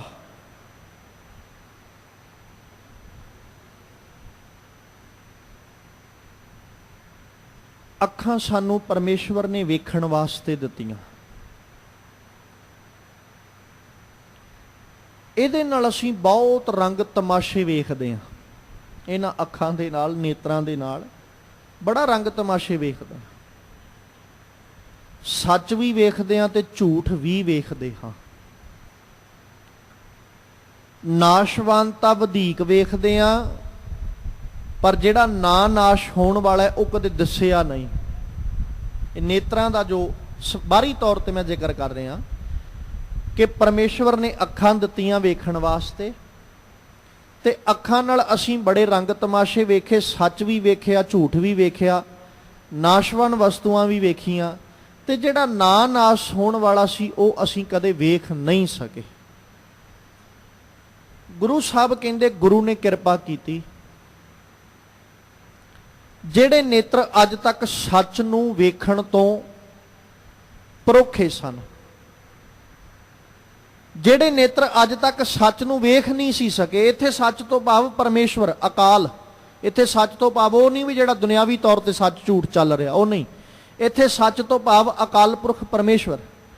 ਜਿਹੜੀਆਂ ਅੱਖਾਂ ਅੱਜ ਤੱਕ ਸੱਚ ਨੂੰ ਵੇਖਣ ਤੋਂ ਬੇਵੱਸ ਸਨ, ਜਿਹੜੇ ਨੇਤਰ ਅੱਜ ਤੱਕ ਸੱਚ ਨੂੰ ਵੇਖਣ ਤੋਂ ਲਾਚਾਰ ਸਨ, ਜਿਹੜੇ ਸੱਚ ਨੂੰ ਵੇਖ ਨਹੀਂ ਸੀ ਸਕੇ, ਮੈਂ ਗੁਰੂ ਕੋਲ ਚੱਲ ਕੇ ਆਇਆ। ਜਿਵੇਂ ਆਪਾਂ ਆਰੰਭਤਾ 'ਚ ਇੱਕ ਬਚਨ ਪੜ੍ਹਿਆ ਨਾ ਮੰਗਲਾਚਰਨ ਦੇ ਰੂਪ 'ਚ, ਹਮ ਅੰਧਲੇ ਅੰਧ ਬਿਖੈ ਬਿਖ ਰਾਤੇ ਕਿਉਂ ਚਾਲੈ ਗੁਰ ਚਾਲੀ, ਸਤਿਗੁਰ ਦਇਆ ਕਰੇ ਸੁਖ ਦਾਤਾ ਹਮ ਲਾਵੈ ਆਪਣ ਪਾਲੀ, ਗੁਰ ਸਿੱਖ ਮੀਤ ਚਲੋ ਗੁਰ ਚਾਲੀ, ਜੋ ਗੁਰ ਕਹੈ ਸੋਈ ਭਲ ਮਾਨੋ, ਹਰ ਹਰ ਕਥਾ ਨਿਰਾਲੀ। ਪਹਿਲੋਂ ਇਹ ਗੱਲ ਮੰਨਣੀ ਪਏਗੀ ਸਾਡੀਆਂ ਅੱਖਾਂ ਬੇਵੱਸ ਨੇ, ਸਾਡੀਆਂ ਅੱਖਾਂ ਲਾਚਾਰ ਨੇ, ਇਹ ਸੱਚ ਵੇਖ ਨਹੀਂ ਸਕਦੀਆਂ। ਜਿੰਨਾ ਚਿਰ ਅਸੀਂ ਇਹ ਨਹੀਂ ਨਾ ਮੰਨਦੇ ਉਹਨਾਂ ਚਿਰ ਤੇ ਅਸੀਂ ਯਤਨ ਕਰੀ ਜਾਂਦੇ ਆ ਵੀ ਅੱਖਾਂ ਨਾਲ ਵੇਖ ਲਈਏ, ਸ਼ਾਇਦ ਦੇਸੀ ਪਵੇ। ਜਿੱਦਣ ਮੰਨ ਲਾਂਗੇ ਲਾਚਾਰ ਹਾਂ, ਬੇਵੱਸ ਹਾਂ, ਅੱਖਾਂ ਅੰਨੀਆਂ ਨੇ, ਇਹਨਾਂ ਨਾਲ ਕੁਝ ਨਹੀਂ ਦਿਸਣਾ, ਉਦਣ ਗੁਰੂ ਆਪ ਕਿਰਪਾ ਦੇ ਘਰ ਚ ਆਉਣਗੇ। ਫਿਰ ਸਾਹਿਬ ਕਹਿੰਦੇ ਗੁਰ ਗਿਆਨ ਅੰਜਨ ਸੱਚ ਨੇਤਰੀ ਪਾਇਆ। ਗੁਰੂ ਨੇ ਆਪਣੇ ਗਿਆਨ, ਸੱਚੇ ਗਿਆਨ ਦਾ ਸੁਰਮਾ ਜਿੱਦਣ ਮੇਰੀਆਂ ਅੱਖਾਂ ਵਿੱਚ ਪਾਇਆ, ਉਸੇ ਦਿਨ ਹੀ ਅੰਤਰ ਚਾਨਣ ਅਗਿਆਨ ਅੰਧੇਰ ਗਵਾਇਆ। ਜਿਹੜਾ ਅਗਿਆਨਤਾ ਦਾ ਹਨੇਰਾ ਸੀ ਨਾ, ਉਹ ਅਗਿਆਨਤਾ ਦਾ ਹਨੇਰਾ ਮੁੱਕਿਆ ਹੀ ਉਦਣ ਹੈ ਜਿੱਦਣ ਗੁਰੂ ਨੇ ਸੱਚ ਦਾ ਸੁਰਮਾ ਮੇਰੀਆਂ ਅੱਖਾਂ ਵਿੱਚ ਪਾਇਆ। ਉਹ ਸੁਰਮਾ ਜਿਹਨੂੰ ਗਿਆਨ ਕਹਿ ਲੋ, ਉਹ ਸੁਰਮਾ ਜਿਹਨੂੰ ਸੋਝੀ ਕਹਿ ਲੋ, ਉਹ ਸੁਰਮਾ ਜਿਹਨੂੰ ਸੁਚੇਤਤਾ ਕਹਿ ਲੋ। ਜਿੱਦਣ ਗੁਰੂ ਉਪਦੇਸ਼ ਸਦਕਾ ਮੇਰੀਆਂ ਅੱਖਾਂ ਵਿੱਚ ਸੁਚੇਤਤਾ ਆਈ, ਉਦਣ ਅਗਿਆਨਤਾ ਦਾ ਹਨੇਰਾ ਮੁੱਕਿਆ। ਜਿਵੇਂ ਆਪਾਂ ਇਹਨੂੰ ਹੋਰ ਸੌਖੇ ਢੰਗ ਨਾਲ ਸਮਝੀਏ, ਅੱਖਾਂ ਵੇਖ ਸਕਦੀਆਂ ਨੇ, ਪਰ ਵੇਖਣ ਦੇ ਲਈ ਇਹਨਾਂ ਨੂੰ ਚਾਨਣ ਚਾਹੀਦਾ, ਇਹਨਾਂ ਨੂੰ ਰੋਸ਼ਨੀ ਚਾਹੀਦੀ ਹੈ। ਤੇ ਜਿੰਨਾ ਮਰਜ਼ੀ ਇਨਸਾਨ ਦੀ ਦ੍ਰਿਸ਼ਟੀ ਬਹੁਤ ਦੂਰ ਤੱਕ ਜਾਂਦੀ ਹੋਵੇ, ਆਪਣੇ ਆਪ ਨੂੰ ਭਾਵੇਂ ਇਹ ਕਹਿੰਦਾ ਹੋਵੇ ਵੀ ਭਾਈ ਮੇਰੀ ਅੱਖ ਜਿਹੜੀ ਨਾ, ਮੇਰੀ ਨਿਗਾਹ ਐਸੀ ਹੈ ਜਿਵੇਂ ਇੱਕ ਉਦਾਹਰਨ ਅਕਸਰ ਇਨਸਾਨ ਜ਼ਿਕਰ ਕਰਦਿਆਂ ਆਖਦਾ ਹੈ ਕਿ ਮੇਰੀ ਦ੍ਰਿਸ਼ਟੀ ਬਾਜ ਵਰਗੀ ਹੈ। ਬਾਜ ਦੀ ਨਿਗਾਹ ਬਹੁਤ ਤੇਜ਼ ਮੰਨੀ ਜਾਂਦੀ, ਬਹੁਤ ਤਿੱਖੀ ਮੰਨੀ ਜਾਂਦੀ, ਬੜੀ ਦੂਰ ਦੀ ਵਸਤੂ ਉਹ ਬੜੀ ਆਸਾਨੀ ਨਾਲ ਵੇਖ ਲੈਂਦਾ। ਇਨਸਾਨ ਜਦੋਂ ਆਪਣੀ ਨਿਗਾਹ ਦੀ ਆਪਣੀ ਦ੍ਰਿਸ਼ਟੀ ਦਾ ਜਦੋਂ ਬਰਾਬਰਤਾ ਦੀ ਬਾਤ ਕਰਦਾ ਨਾ, ਆਪਣੀ ਦ੍ਰਿਸ਼ਟੀ ਦੀ ਵਡਿਆਈ ਦੀ ਗੱਲ ਕਰਦਾ, ਤੇ ਅਕਸਰ ਕਹਿੰਦਾ ਮੇਰੀ ਅੱਖ ਬਾਜ ਵਰਗੀ ਹੈ, ਮੇਰੀ ਦ੍ਰਿਸ਼ਟੀ ਬਾਜ ਵਰਗੀ। ਹੁਣ ਜਿੰਨੀ ਮਰਜ਼ੀ ਬਾਜ ਵਰਗੀ ਦ੍ਰਿਸ਼ਟੀ ਹੋਏ, ਪਰ ਜਦੋਂ ਹਨੇਰਾ ਹੋਏਗਾ ਉੱਥੇ ਬਾਜ ਦੀ ਦ੍ਰਿਸ਼ਟੀ ਵੀ ਕੁਝ ਨਹੀਂ ਕਰਨੀ। ਉਹਦੇ ਲਈ ਚਾਨਣ ਦਾ ਹੋਣਾ ਲਾਜ਼ਮੀ ਹੈ। ਅੱਖਾਂ ਦੀ ਰੌਸ਼ਨੀ ਬੜੀ ਮੁਬਾਰਕ ਬਾਤ ਪਰਮੇਸ਼ਵਰ ਨੇ ਦਾਤ ਦਿੱਤੀ ਹੈ, ਅੱਖਾਂ ਨੂੰ ਵੇਖਣ ਦੀ ਸਮਰੱਥਾ ਦਿੱਤੀ ਹੈ। ਅਕਾਲ ਪੁਰਖ ਪਰਮੇਸ਼ਵਰ ਨੇ ਇਹ ਦਾਤ ਸਾਡੀ ਝੋਲੀ ਵਿੱਚ ਪਾਈ, ਮੁਬਾਰਕ ਬਾਤ ਹੈ। ਪਰ ਇਹ ਉਹਨਾਂ ਚਿਰ ਵੇਖ ਸਕਦੀਆਂ ਨੇ ਜਿੰਨਾ ਚਿਰ ਚਾਨਣ ਹੈ। ਜੇ ਅਸੀਂ ਹਨੇਰੇ ਵਿੱਚ ਵੇਖਣ ਦੀ ਕੋਸ਼ਿਸ਼ ਕਰਾਂਗੇ ਤੇ ਹਨੇਰੇ ਵਿੱਚ ਕਦੇ ਕੁਝ ਦਿਸਿਆ ਨਹੀਂ। ਹਨੇਰੇ ਵਿੱਚ ਇਨਸਾਨ ਪਹਿਲਾਂ ਚਾਨਣ ਦਾ ਪ੍ਰਬੰਧ ਕਰਦਾ, ਫਿਰ ਦਿਸਦਾ। ਹੁਣ ਵੇਖੋ ਨਾ, ਆਪਾਂ ਆਪਣੇ ਘਰ ਦੇ ਵਿੱਚ ਕਿੰਨਾ, ਜਦੋਂ ਸੰਸਾਰਕ ਤੌਰ ਤੇ ਗੱਲ ਕਰਾਂਗੇ, ਜਿਹੜੇ ਘਰਾਂ 'ਚ ਆਪਾਂ ਰਹਿੰਦੇ ਆ, ਕਿੰਨਾ ਕਿੰਨਾ ਸਮਾਂ ਹੋ ਗਿਆ ਰਹਿੰਦਿਆਂ ਨੂੰ। ਕੋਈ 10 ਸਾਲਾਂ ਤੋਂ, ਕੋਈ 20 ਸਾਲਾਂ ਤੋਂ, ਕੋਈ 30 ਤੋਂ, ਹੋ ਸਕਦਾ ਇਦੋਂ ਵੀ ਵਧੇਕ ਸਮਾਂ ਹੋ ਗਿਆ ਹੋਵੇ। ਔਰ ਸਾਨੂੰ ਆਪਣੇ ਘਰ ਦਾ ਕੱਲਾ ਕੱਲਾ ਦਰਵਾਜ਼ਾ ਪਤਾ ਕਿਹੜਾ ਕਿੱਥੇ ਹੈ, ਕਿਹੜੇ ਕਮਰੇ ਦੇ ਵਿੱਚ ਕਿਹੜੀ ਵਸਤੂ ਪਈ ਹੈ, ਸਭ ਪਤਾ ਹੈ।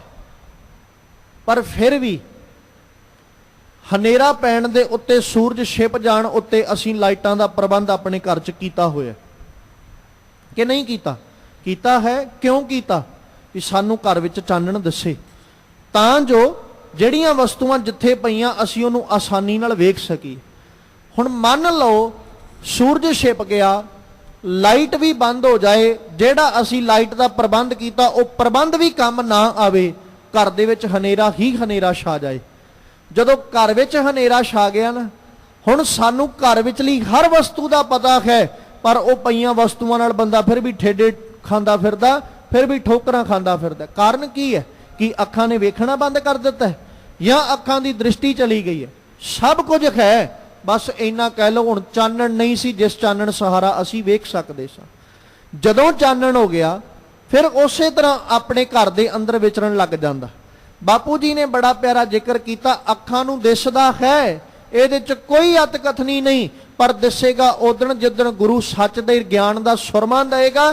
ਜਿੱਦਣ ਗਿਆਨ ਦਾ ਸੁਰਮਾ ਮਿਲੇਗਾ ਉਦਣ ਅਗਿਆਨਤਾ ਦਾ ਹਨੇਰਾ ਮੁੱਕੇਗਾ। ਹੁਣ ਇੱਥੇ ਇਦਾਂ ਕਹਿ ਲਓ, ਗਿਆਨ ਦਾ ਸੂਰਜ ਚੜ੍ਹੇਗਾ, ਅਗਿਆਨਤਾ ਦਾ ਹਨੇਰਾ ਮੁੱਕੇਗਾ। ਗਿਆਨ ਦਾ ਸੂਰਜ ਚੜ੍ਹੇਗਾ ਤੇ ਅੰਦਰ ਜੀਵ ਦੇ ਅਗਿਆਨਤਾ ਮੁੱਕ ਜਾਏਗੀ, ਗਿਆਨ ਦਾ ਦੀਪਕ ਬਲੇਗਾ, ਗਿਆਨ ਦਾ ਦੀਵਾ ਬਲੇਗਾ, ਅੰਦਰੋਂ ਅਗਿਆਨਤਾ ਦਾ ਹਨੇਰਾ ਜਾਏਗਾ। ਤੇ ਜਿੰਨਾ ਚਿਰ ਅਗਿਆਨਤਾ ਦਾ ਹਨੇਰਾ ਜਾਂਦਾ ਨਹੀਂ, ਉਹਨਾਂ ਚਿਰ ਅੱਖਾਂ ਦੀ ਦ੍ਰਿਸ਼ਟੀ ਜਿੰਨੀ ਮਰਜ਼ੀ ਹੋਵੇ, ਪਰ ਇਹਨੂੰ ਕਦੇ ਦਿਸਿਆ ਨਹੀਂ।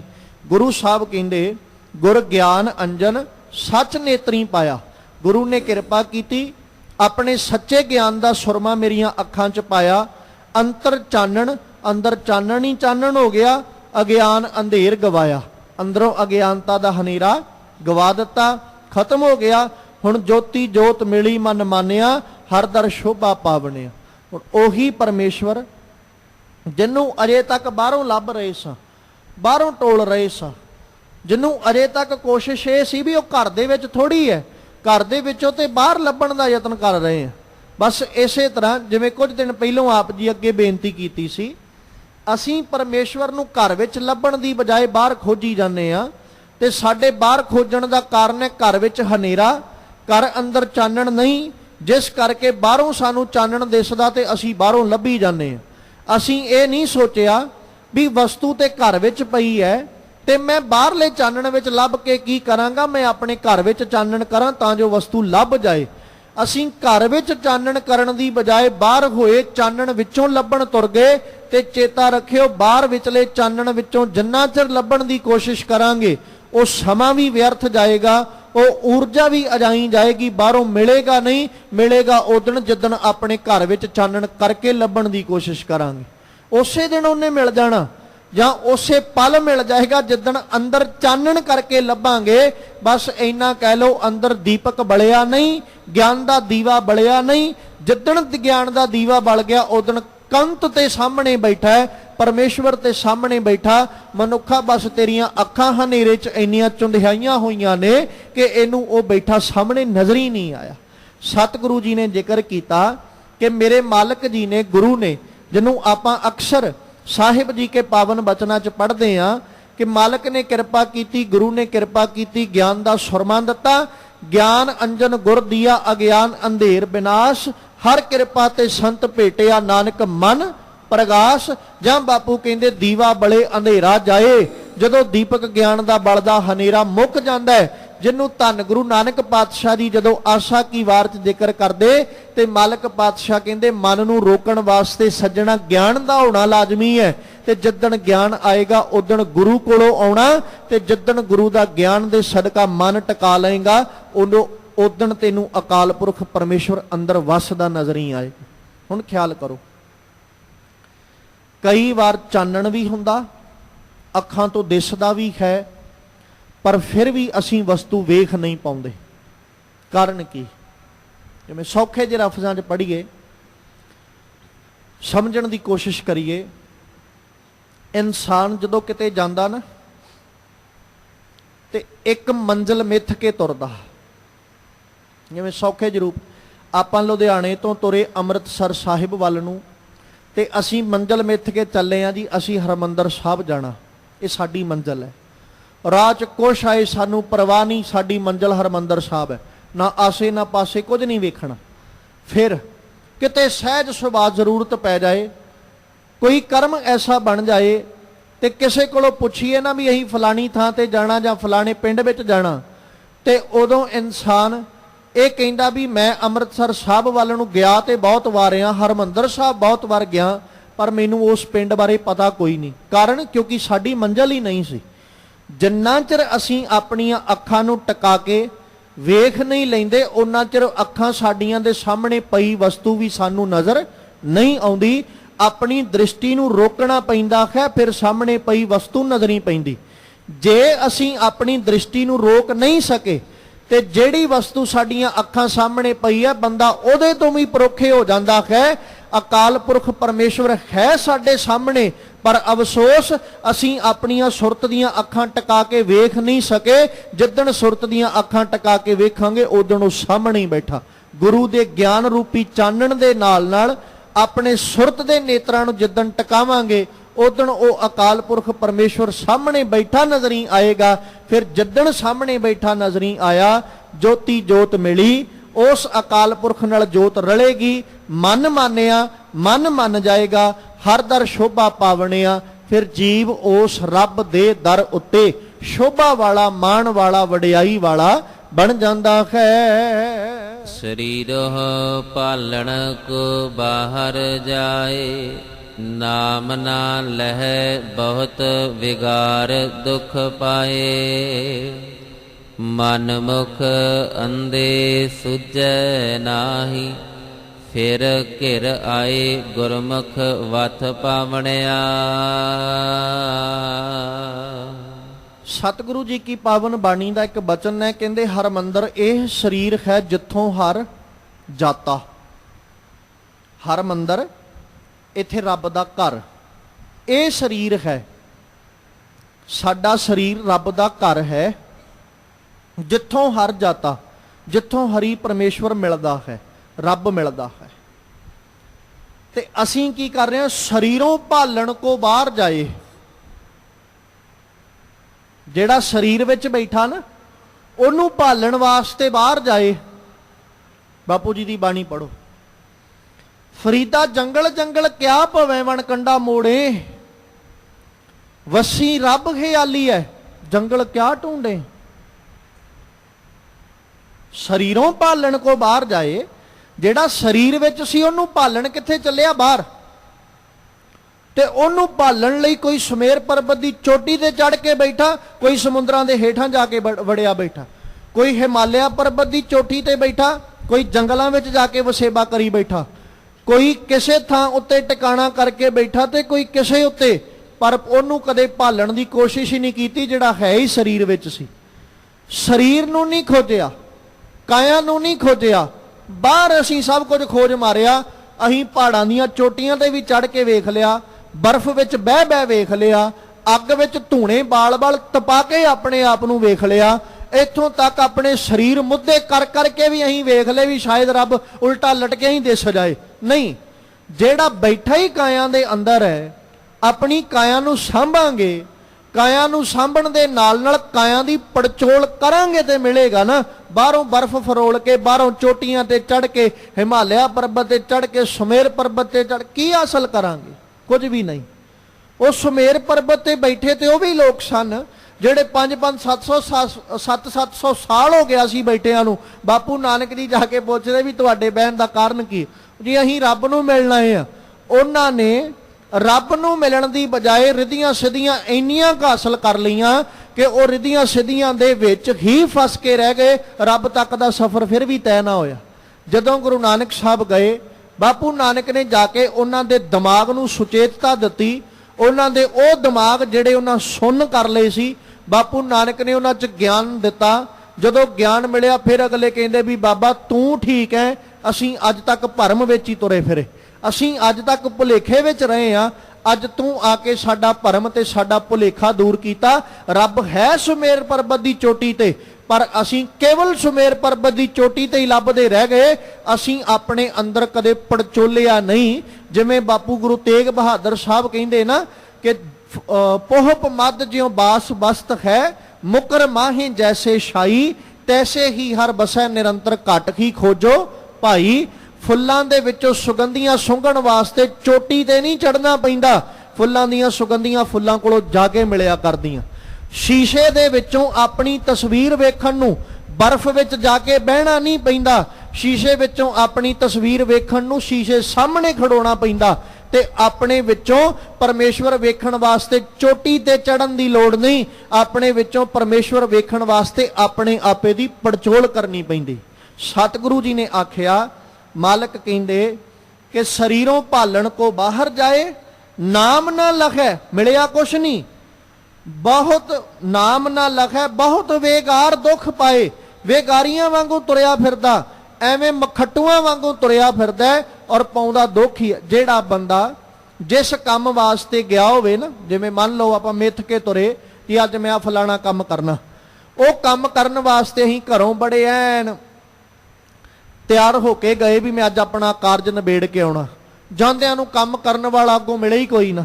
ਜਿਹੜੇ ਕਾਰਜ ਨੂੰ ਗਏ ਸਾਂ, ਜਿੰਨੇ ਉਹ ਕਾਰਜ ਕਰਨਾ ਉਹ ਮਿਲੇ ਨਾ। ਬੰਦਾ ਕਹਿੰਦਾ ਅੱਜ ਟਾਈਮ ਵੀ ਖਰਾਬ ਹੋਇਆ, ਅੱਜ ਸਮਾਂ ਵੀ ਖਰਾਬ ਹੋਇਆ, ਦਿਹਾੜੀ ਵੀ ਤੋੜੀ, ਪਰ ਕੰਮ ਕਰਨ ਵਾਲਾ ਮਿਲਿਆ ਨਹੀਂ, ਹੁਣ ਕੱਲ ਨੂੰ ਫੇਰ ਆਉਣਾ। ਉਹ ਚੰਗਾ ਭਲਾ ਬੰਦਾ ਦੁਖੀ ਹੋ ਜਾਂਦਾ ਹੈ ਜਦੋਂ ਕੰਮ ਕਰਨ ਵਾਲਾ ਅੱਗੋਂ ਨਾ ਮਿਲੇ।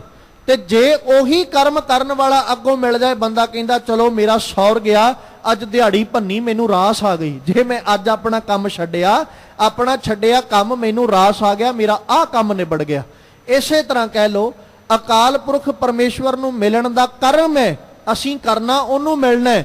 ਪਰ ਅਫਸੋਸ ਆਪਣਾ ਆਪਾ ਪੜਚੋਲਣ ਦੀ ਬਜਾਏ ਅਸੀਂ ਬਾਹਰ ਲੱਭਿਆ। ਬਸ ਇਹੀ ਕਹਿ ਲਓ, ਜਿਵੇਂ ਜਿਹਨੂੰ ਬਾਪੂ ਜੀ ਕਹਿੰਦੇ ਨਾ, ਸੁਣਿਆ ਘਰ ਕਾ ਪਾਹੁਣਾ ਜਿਉਂ ਆਵੇ ਤਿਉਂ ਜਾਏ। ਜਿਵੇਂ ਖਾਲੀ ਘਰ ਵਿਚਲਾ ਪ੍ਰਾਹੁਣਾ ਜਿਵੇਂ ਆਉਂਦਾ ਉਵੇਂ ਹੀ ਮੁੜਨਾ ਪੈਂਦਾ ਨਾ, ਬਸ ਉਹ ਇਨਸਾਨ ਦੀ ਹਾਲਤ ਹੈ ਕਿ ਜਿਹੜਾ ਆਪਣਾ ਸਰੀਰ ਪੜਚੋਲਣ ਦੀ ਬਜਾਏ ਬਾਹਰੋਂ ਲੱਭਦਾ ਫਿਰਦਾ, ਉਹ ਸੁੰਨੇ ਘਰ ਦੇ ਪ੍ਰਾਹੁਣੇ ਵਾਲੀ ਹਾਲਤ ਹੀ ਹੈ। ਉਹਨੂੰ ਮਿਲਣਾ ਕੁਛ ਨਹੀਂ, ਨਾ ਤੇ ਉੱਥੋਂ ਜਿੰਨਾ ਘਰੇ ਮਿਲਣ ਗਿਆ ਉਹਨਾਂ ਮਿਲਣਾ, ਨਾ ਕਿਸੇ ਚਾਹ ਪੁੱਛਣੀ, ਨਾ ਪਾਣੀ ਪੁੱਛਣਾ, ਨਾ ਕਿਸੇ ਭੋਜਨ ਪੁੱਛਣਾ, ਉਹਨੂੰ ਖਾਲੀ ਉਸੇ ਤਰ੍ਹਾਂ ਮੁੜਨਾ ਪੈਣਾ। ਬਸ ਇਸੇ ਤਰ੍ਹਾਂ ਨਾਮ ਨਾ ਲਹੈ ਮਿਲਿਆ ਨਹੀਂ, ਬਹੁਤ ਵੇਗਾਰ ਕਮਾਏ, ਬਹੁਤ ਵੇਗਾਰ ਤੇ ਦੁੱਖ ਪਾਏ, ਫਿਰ ਦੁਖੀ ਹੁੰਦਾ। ਮਨਮੁਖ ਅੰਧੇ ਸੂਝੈ ਨਾਹੀ, ਕਹਿੰਦੇ ਇਸ ਗੱਲ ਦਾ ਕਾਰਨ ਹੈ ਕਿ ਬੰਦਾ ਮਨਮੁਖ ਸੀ, ਅੰਨਾ ਸੀ, ਗਿਆਨ ਤੋਂ ਸਖਣਾ ਸੀ, ਸੂਝੈ ਨਾਹੀ, ਨਹੀਂ ਸੁਝਿਆ, ਨਹੀਂ ਪਤਾ ਲੱਗਿਆ। ਫਿਰ ਘਿਰ ਆਏ, ਹੁਣ ਕੀ ਹੋ ਗਿਆ? ਮੁੜ ਕੇ ਘਿਰ ਕੇ ਗੇੜਾ ਕੱਢ ਕੇ ਵਾਪਸ ਪਰਤ ਆਉਣਾ। ਫਿਰ ਘਿਰ ਆਏ, ਜਿਵੇਂ ਆਪਾਂ ਬਾਪੂ ਜੀ ਕਾ ਬਚਨ ਪੜ੍ਹਦੇ, 4 ਕੁੰਟ 10 ਦਿਸ਼ ਭ੍ਰਮੇ, ਚਾਰੇ ਕੋਨੇ ਵੀ ਫਿਰ ਲਏ, 10 ਦਿਸ਼ਾਵਾਂ ਵੀ ਫਿਰ ਲੀਆਂ। ਹੁਣ ਮੁੜ ਕੁੜ ਕੇ ਕਿੱਥੇ ਆ ਗਏ? ਥੱਕ ਆਏ ਪ੍ਰਭ ਕੀ ਸ਼ਾਮ, ਰੱਬ ਦੀ ਸ਼ਰਨ ਵਿੱਚ ਆ ਗਏ। ਫਿਰ ਘਿਰ ਆਏ ਗੁਰਮੁਖ ਵੱਥ ਪਾਵਣਿਆ। ਜਦੋਂ ਆਪਣਾ ਜ਼ੋਰ ਸਾਰਾ ਲੱਗ ਗਿਆ ਨਾ ਵੀ ਮੈਂ ਆਪਣੀ ਕੋਸ਼ਿਸ਼ ਕਰ ਲਈ, ਸ਼ਾਇਦ ਰੱਬ ਮਿਲ ਜਾਏ, ਮਾਲਕ ਕਹਿੰਦੇ ਨਹੀਂ ਮਿਲਿਆ। ਫਿਰ ਮੁੜ ਘੁੜ ਕੇ ਕਿੱਥੇ ਆ ਗਿਆ? ਗੁਰੂ ਕੋਲ। ਤੇ ਗੁਰੂ ਕੋਲੋਂ ਆ ਕੇ ਕੀ ਪਤਾ ਲੱਗਾ? ਉਹ ਜਿਹੜੀ ਵਸਤੂ ਮੈਂ ਲੱਭਦਾ ਫਿਰਦਾ ਸੀ ਉਹ ਵਸਤੂ ਤੇ ਗੁਰੂ ਕੋਲ ਹੈ, ਤੇ ਗੁਰੂ ਕੋਲੋਂ ਹੀ ਮਿਲਣੀ। ਗੁਰਮੁਖ ਵੱਥ ਪਾਏ, ਫਿਰ ਗੁਰੂ ਦੇ ਰਾਹੀਂ ਜੀਵ ਉਸ ਵਸਤੂ ਨੂੰ ਹਾਸਲ ਕਰ ਲੈਂਦਾ, ਉਹ ਵਸਤੂ ਪ੍ਰਾਪਤ ਕਰ ਲੈਂਦਾ ਹੈ ਜਦੋਂ ਜੀਵ ਆਪਣਾ ਆਪਾ ਛੱਡ ਕੇ। ਜਿਵੇਂ ਆਪਾਂ ਸਤਿਗੁਰੂ ਜੀ ਕੀ ਪਾਵਨ ਬਾਣੀ ਦਾ ਇੱਕ ਬਚਨ ਸਾਂਝਾ ਕਰਕੇ ਸਮਾਪਤੀ ਵੱਲ ਆਈਏ। ਸਤਿਗੁਰੂ ਕਹਿੰਦੇ ਫਿਰਤ ਫਿਰਤ ਪ੍ਰਭ ਆਇਆ, ਪਰਿਆ ਤਉ ਸ਼ਰਨਾਏ, ਨਾਨਕ ਕੀ ਪ੍ਰਭ ਬੇਨਤੀ ਆਪਣੀ ਭਗਤੀ ਲਾਏ। ਮੈਂ ਤੇਰੀ ਭਗਤੀ ਵਾਸਤੇ ਹੀ ਦੌੜਿਆ ਫਿਰਦਾ ਸਾਂ, ਕੋਸ਼ਿਸ਼ ਤੇ ਬਹੁਤ ਕੀਤੀ ਸ਼ਾਇਦ ਬਾਹਰੋਂ ਕੁਝ ਮਿਲ ਜਾਏ, ਪਰ ਰੱਬ ਜੀ ਅਖੀਰ ਆਉਣਾ ਤੇਰੇ ਦਰ ਤੇ ਹੀ ਪਿਆ, ਕਿਉਂਕਿ ਤੇਰੇ ਤੋਂ ਬਿਨਾਂ ਕਿਸੇ ਨੇ ਝੋਲੀ ਵਿੱਚ ਇਹ ਦਾਤ ਨਹੀਂ ਪਾਉਣੀ। ਇਸ ਤਰੀਕੇ ਅੱਜ ਧੰਨ ਗੁਰੂ ਅਮਰਦਾਸ ਪਾਤਸ਼ਾਹ ਪਹਿਲੇ 4 ਪਦਿਆਂ ਦੇ ਰਾਹੀਂ ਸਾਨੂੰ ਇਹ ਉਪਦੇਸ਼, ਇਹ ਗਿਆਨ ਦੇ ਰਹੇ। ਅਕਾਲ ਪੁਰਖ ਪਰਮੇਸ਼ਵਰ ਕਿਸੇ ਦੇ ਦਸਾਇਆ ਨਹੀਂ ਦਿਸਣਾ। ਲੱਖਾਂ ਕੋਈ ਯਤਨ ਕਰ ਲਏ, ਯਤਨਾਂ ਨਾਲ ਨਹੀਂ ਮਿਲਣਾ। ਅਕਾਲ ਪੁਰਖ ਉਦਣ ਮਿਲੇਗਾ ਜਿੱਦਣ ਗੁਰੂ ਉਪਦੇਸ਼ ਅਸੀਂ ਆਪਣੇ ਹਿਰਦਿਆਂ ਵਿੱਚ ਟਿਕਾ ਕੇ ਤੇ ਆਪਣੇ ਆਪੇ ਦੀ ਪੜਚੋਲ ਕਰਾਂਗੇ। ਇਸ ਕਰਕੇ ਬਾਹਰੋਂ ਰੱਬ ਵਿਖਾਉਣ ਵਾਲਿਆਂ ਤੋਂ ਸੁਚੇਤ ਹੋ ਕੇ ਗੁਰੂ ਕੇ ਗਿਆਨ ਦਾ ਅਸੀਂ ਆਪਣੇ ਹਿਰਦੇ ਅੰਦਰ ਵਾਸਾ ਕਰੀਏ, ਤਾਂ ਜੋ ਗੁਰੂ ਗਿਆਨ ਸਦਕਾ ਉਹ ਪਰਮੇਸ਼ਵਰ ਹਿਰਦੇ ਵਿੱਚ ਵਸਦਾ ਸਾਨੂੰ ਨਜ਼ਰੀ ਆ ਜਾਏ। ਤੇ ਮਾਲਕ ਅੱਗੇ ਅਰਦਾਸ ਅਰਜ਼ੋਈ ਨਿਤਾ ਪ੍ਰਤੀ ਕਰਦੇ ਰਿਹਾ ਕਰੀਏ। ਆਪਣੀ ਭਗਤੀ ਲਾਏ, ਆਪਣੀ ਭਗਤੀ ਲਾਏ, ਆਪਣੀ ਭਗਤੀ ਲਾਏ, ਆਪਣੀ ਭਗਤੀ ਲਾਏ।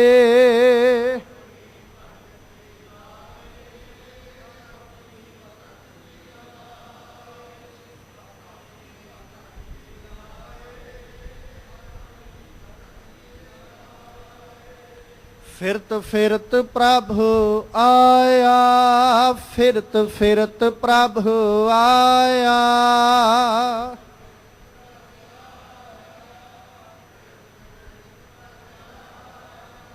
ਪਰਿਆ ਤਉ ਸ਼ਰਨਾਏ, ਪਰਿਆ ਤਉ ਸ਼ਰਨਾਏ।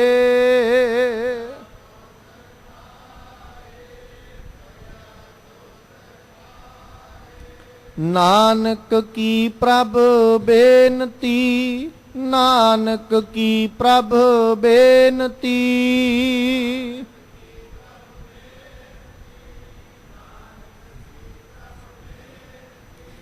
ਆਪਣੀ ਭਗਤੀ ਲਾਏ, ਆਪਣੀ ਭਗਤੀ ਲਾਏ।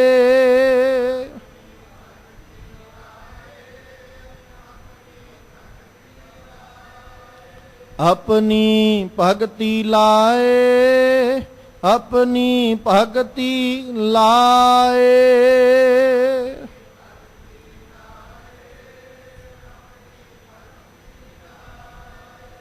ਸਤਿਗੁਰੂ ਪਾਤਸ਼ਾਹ ਰਹਿਮਤ ਕਰਨ, ਸਾਡੇ ਸਭਨਾਂ ਦੀਆਂ ਹਾਜ਼ਰੀਆਂ ਸਾਡੇ ਮਨਾਂ ਕਰਕੇ ਆਪਣੇ ਦਰ ਉੱਤੇ ਪ੍ਰਵਾਨ ਕਰ ਲੈਣ।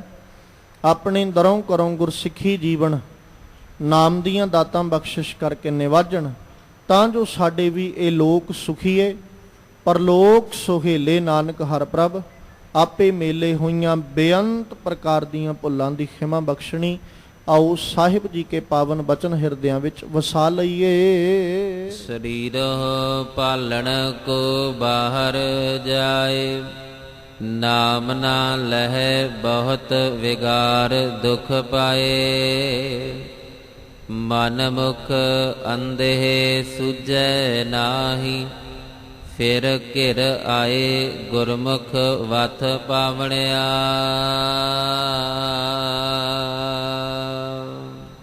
ਵਾਹਿਗੁਰੂ ਜੀ ਕਾ ਖਾਲਸਾ, ਵਾਹਿਗੁਰੂ ਜੀ ਕੀ ਫਤਿਹ।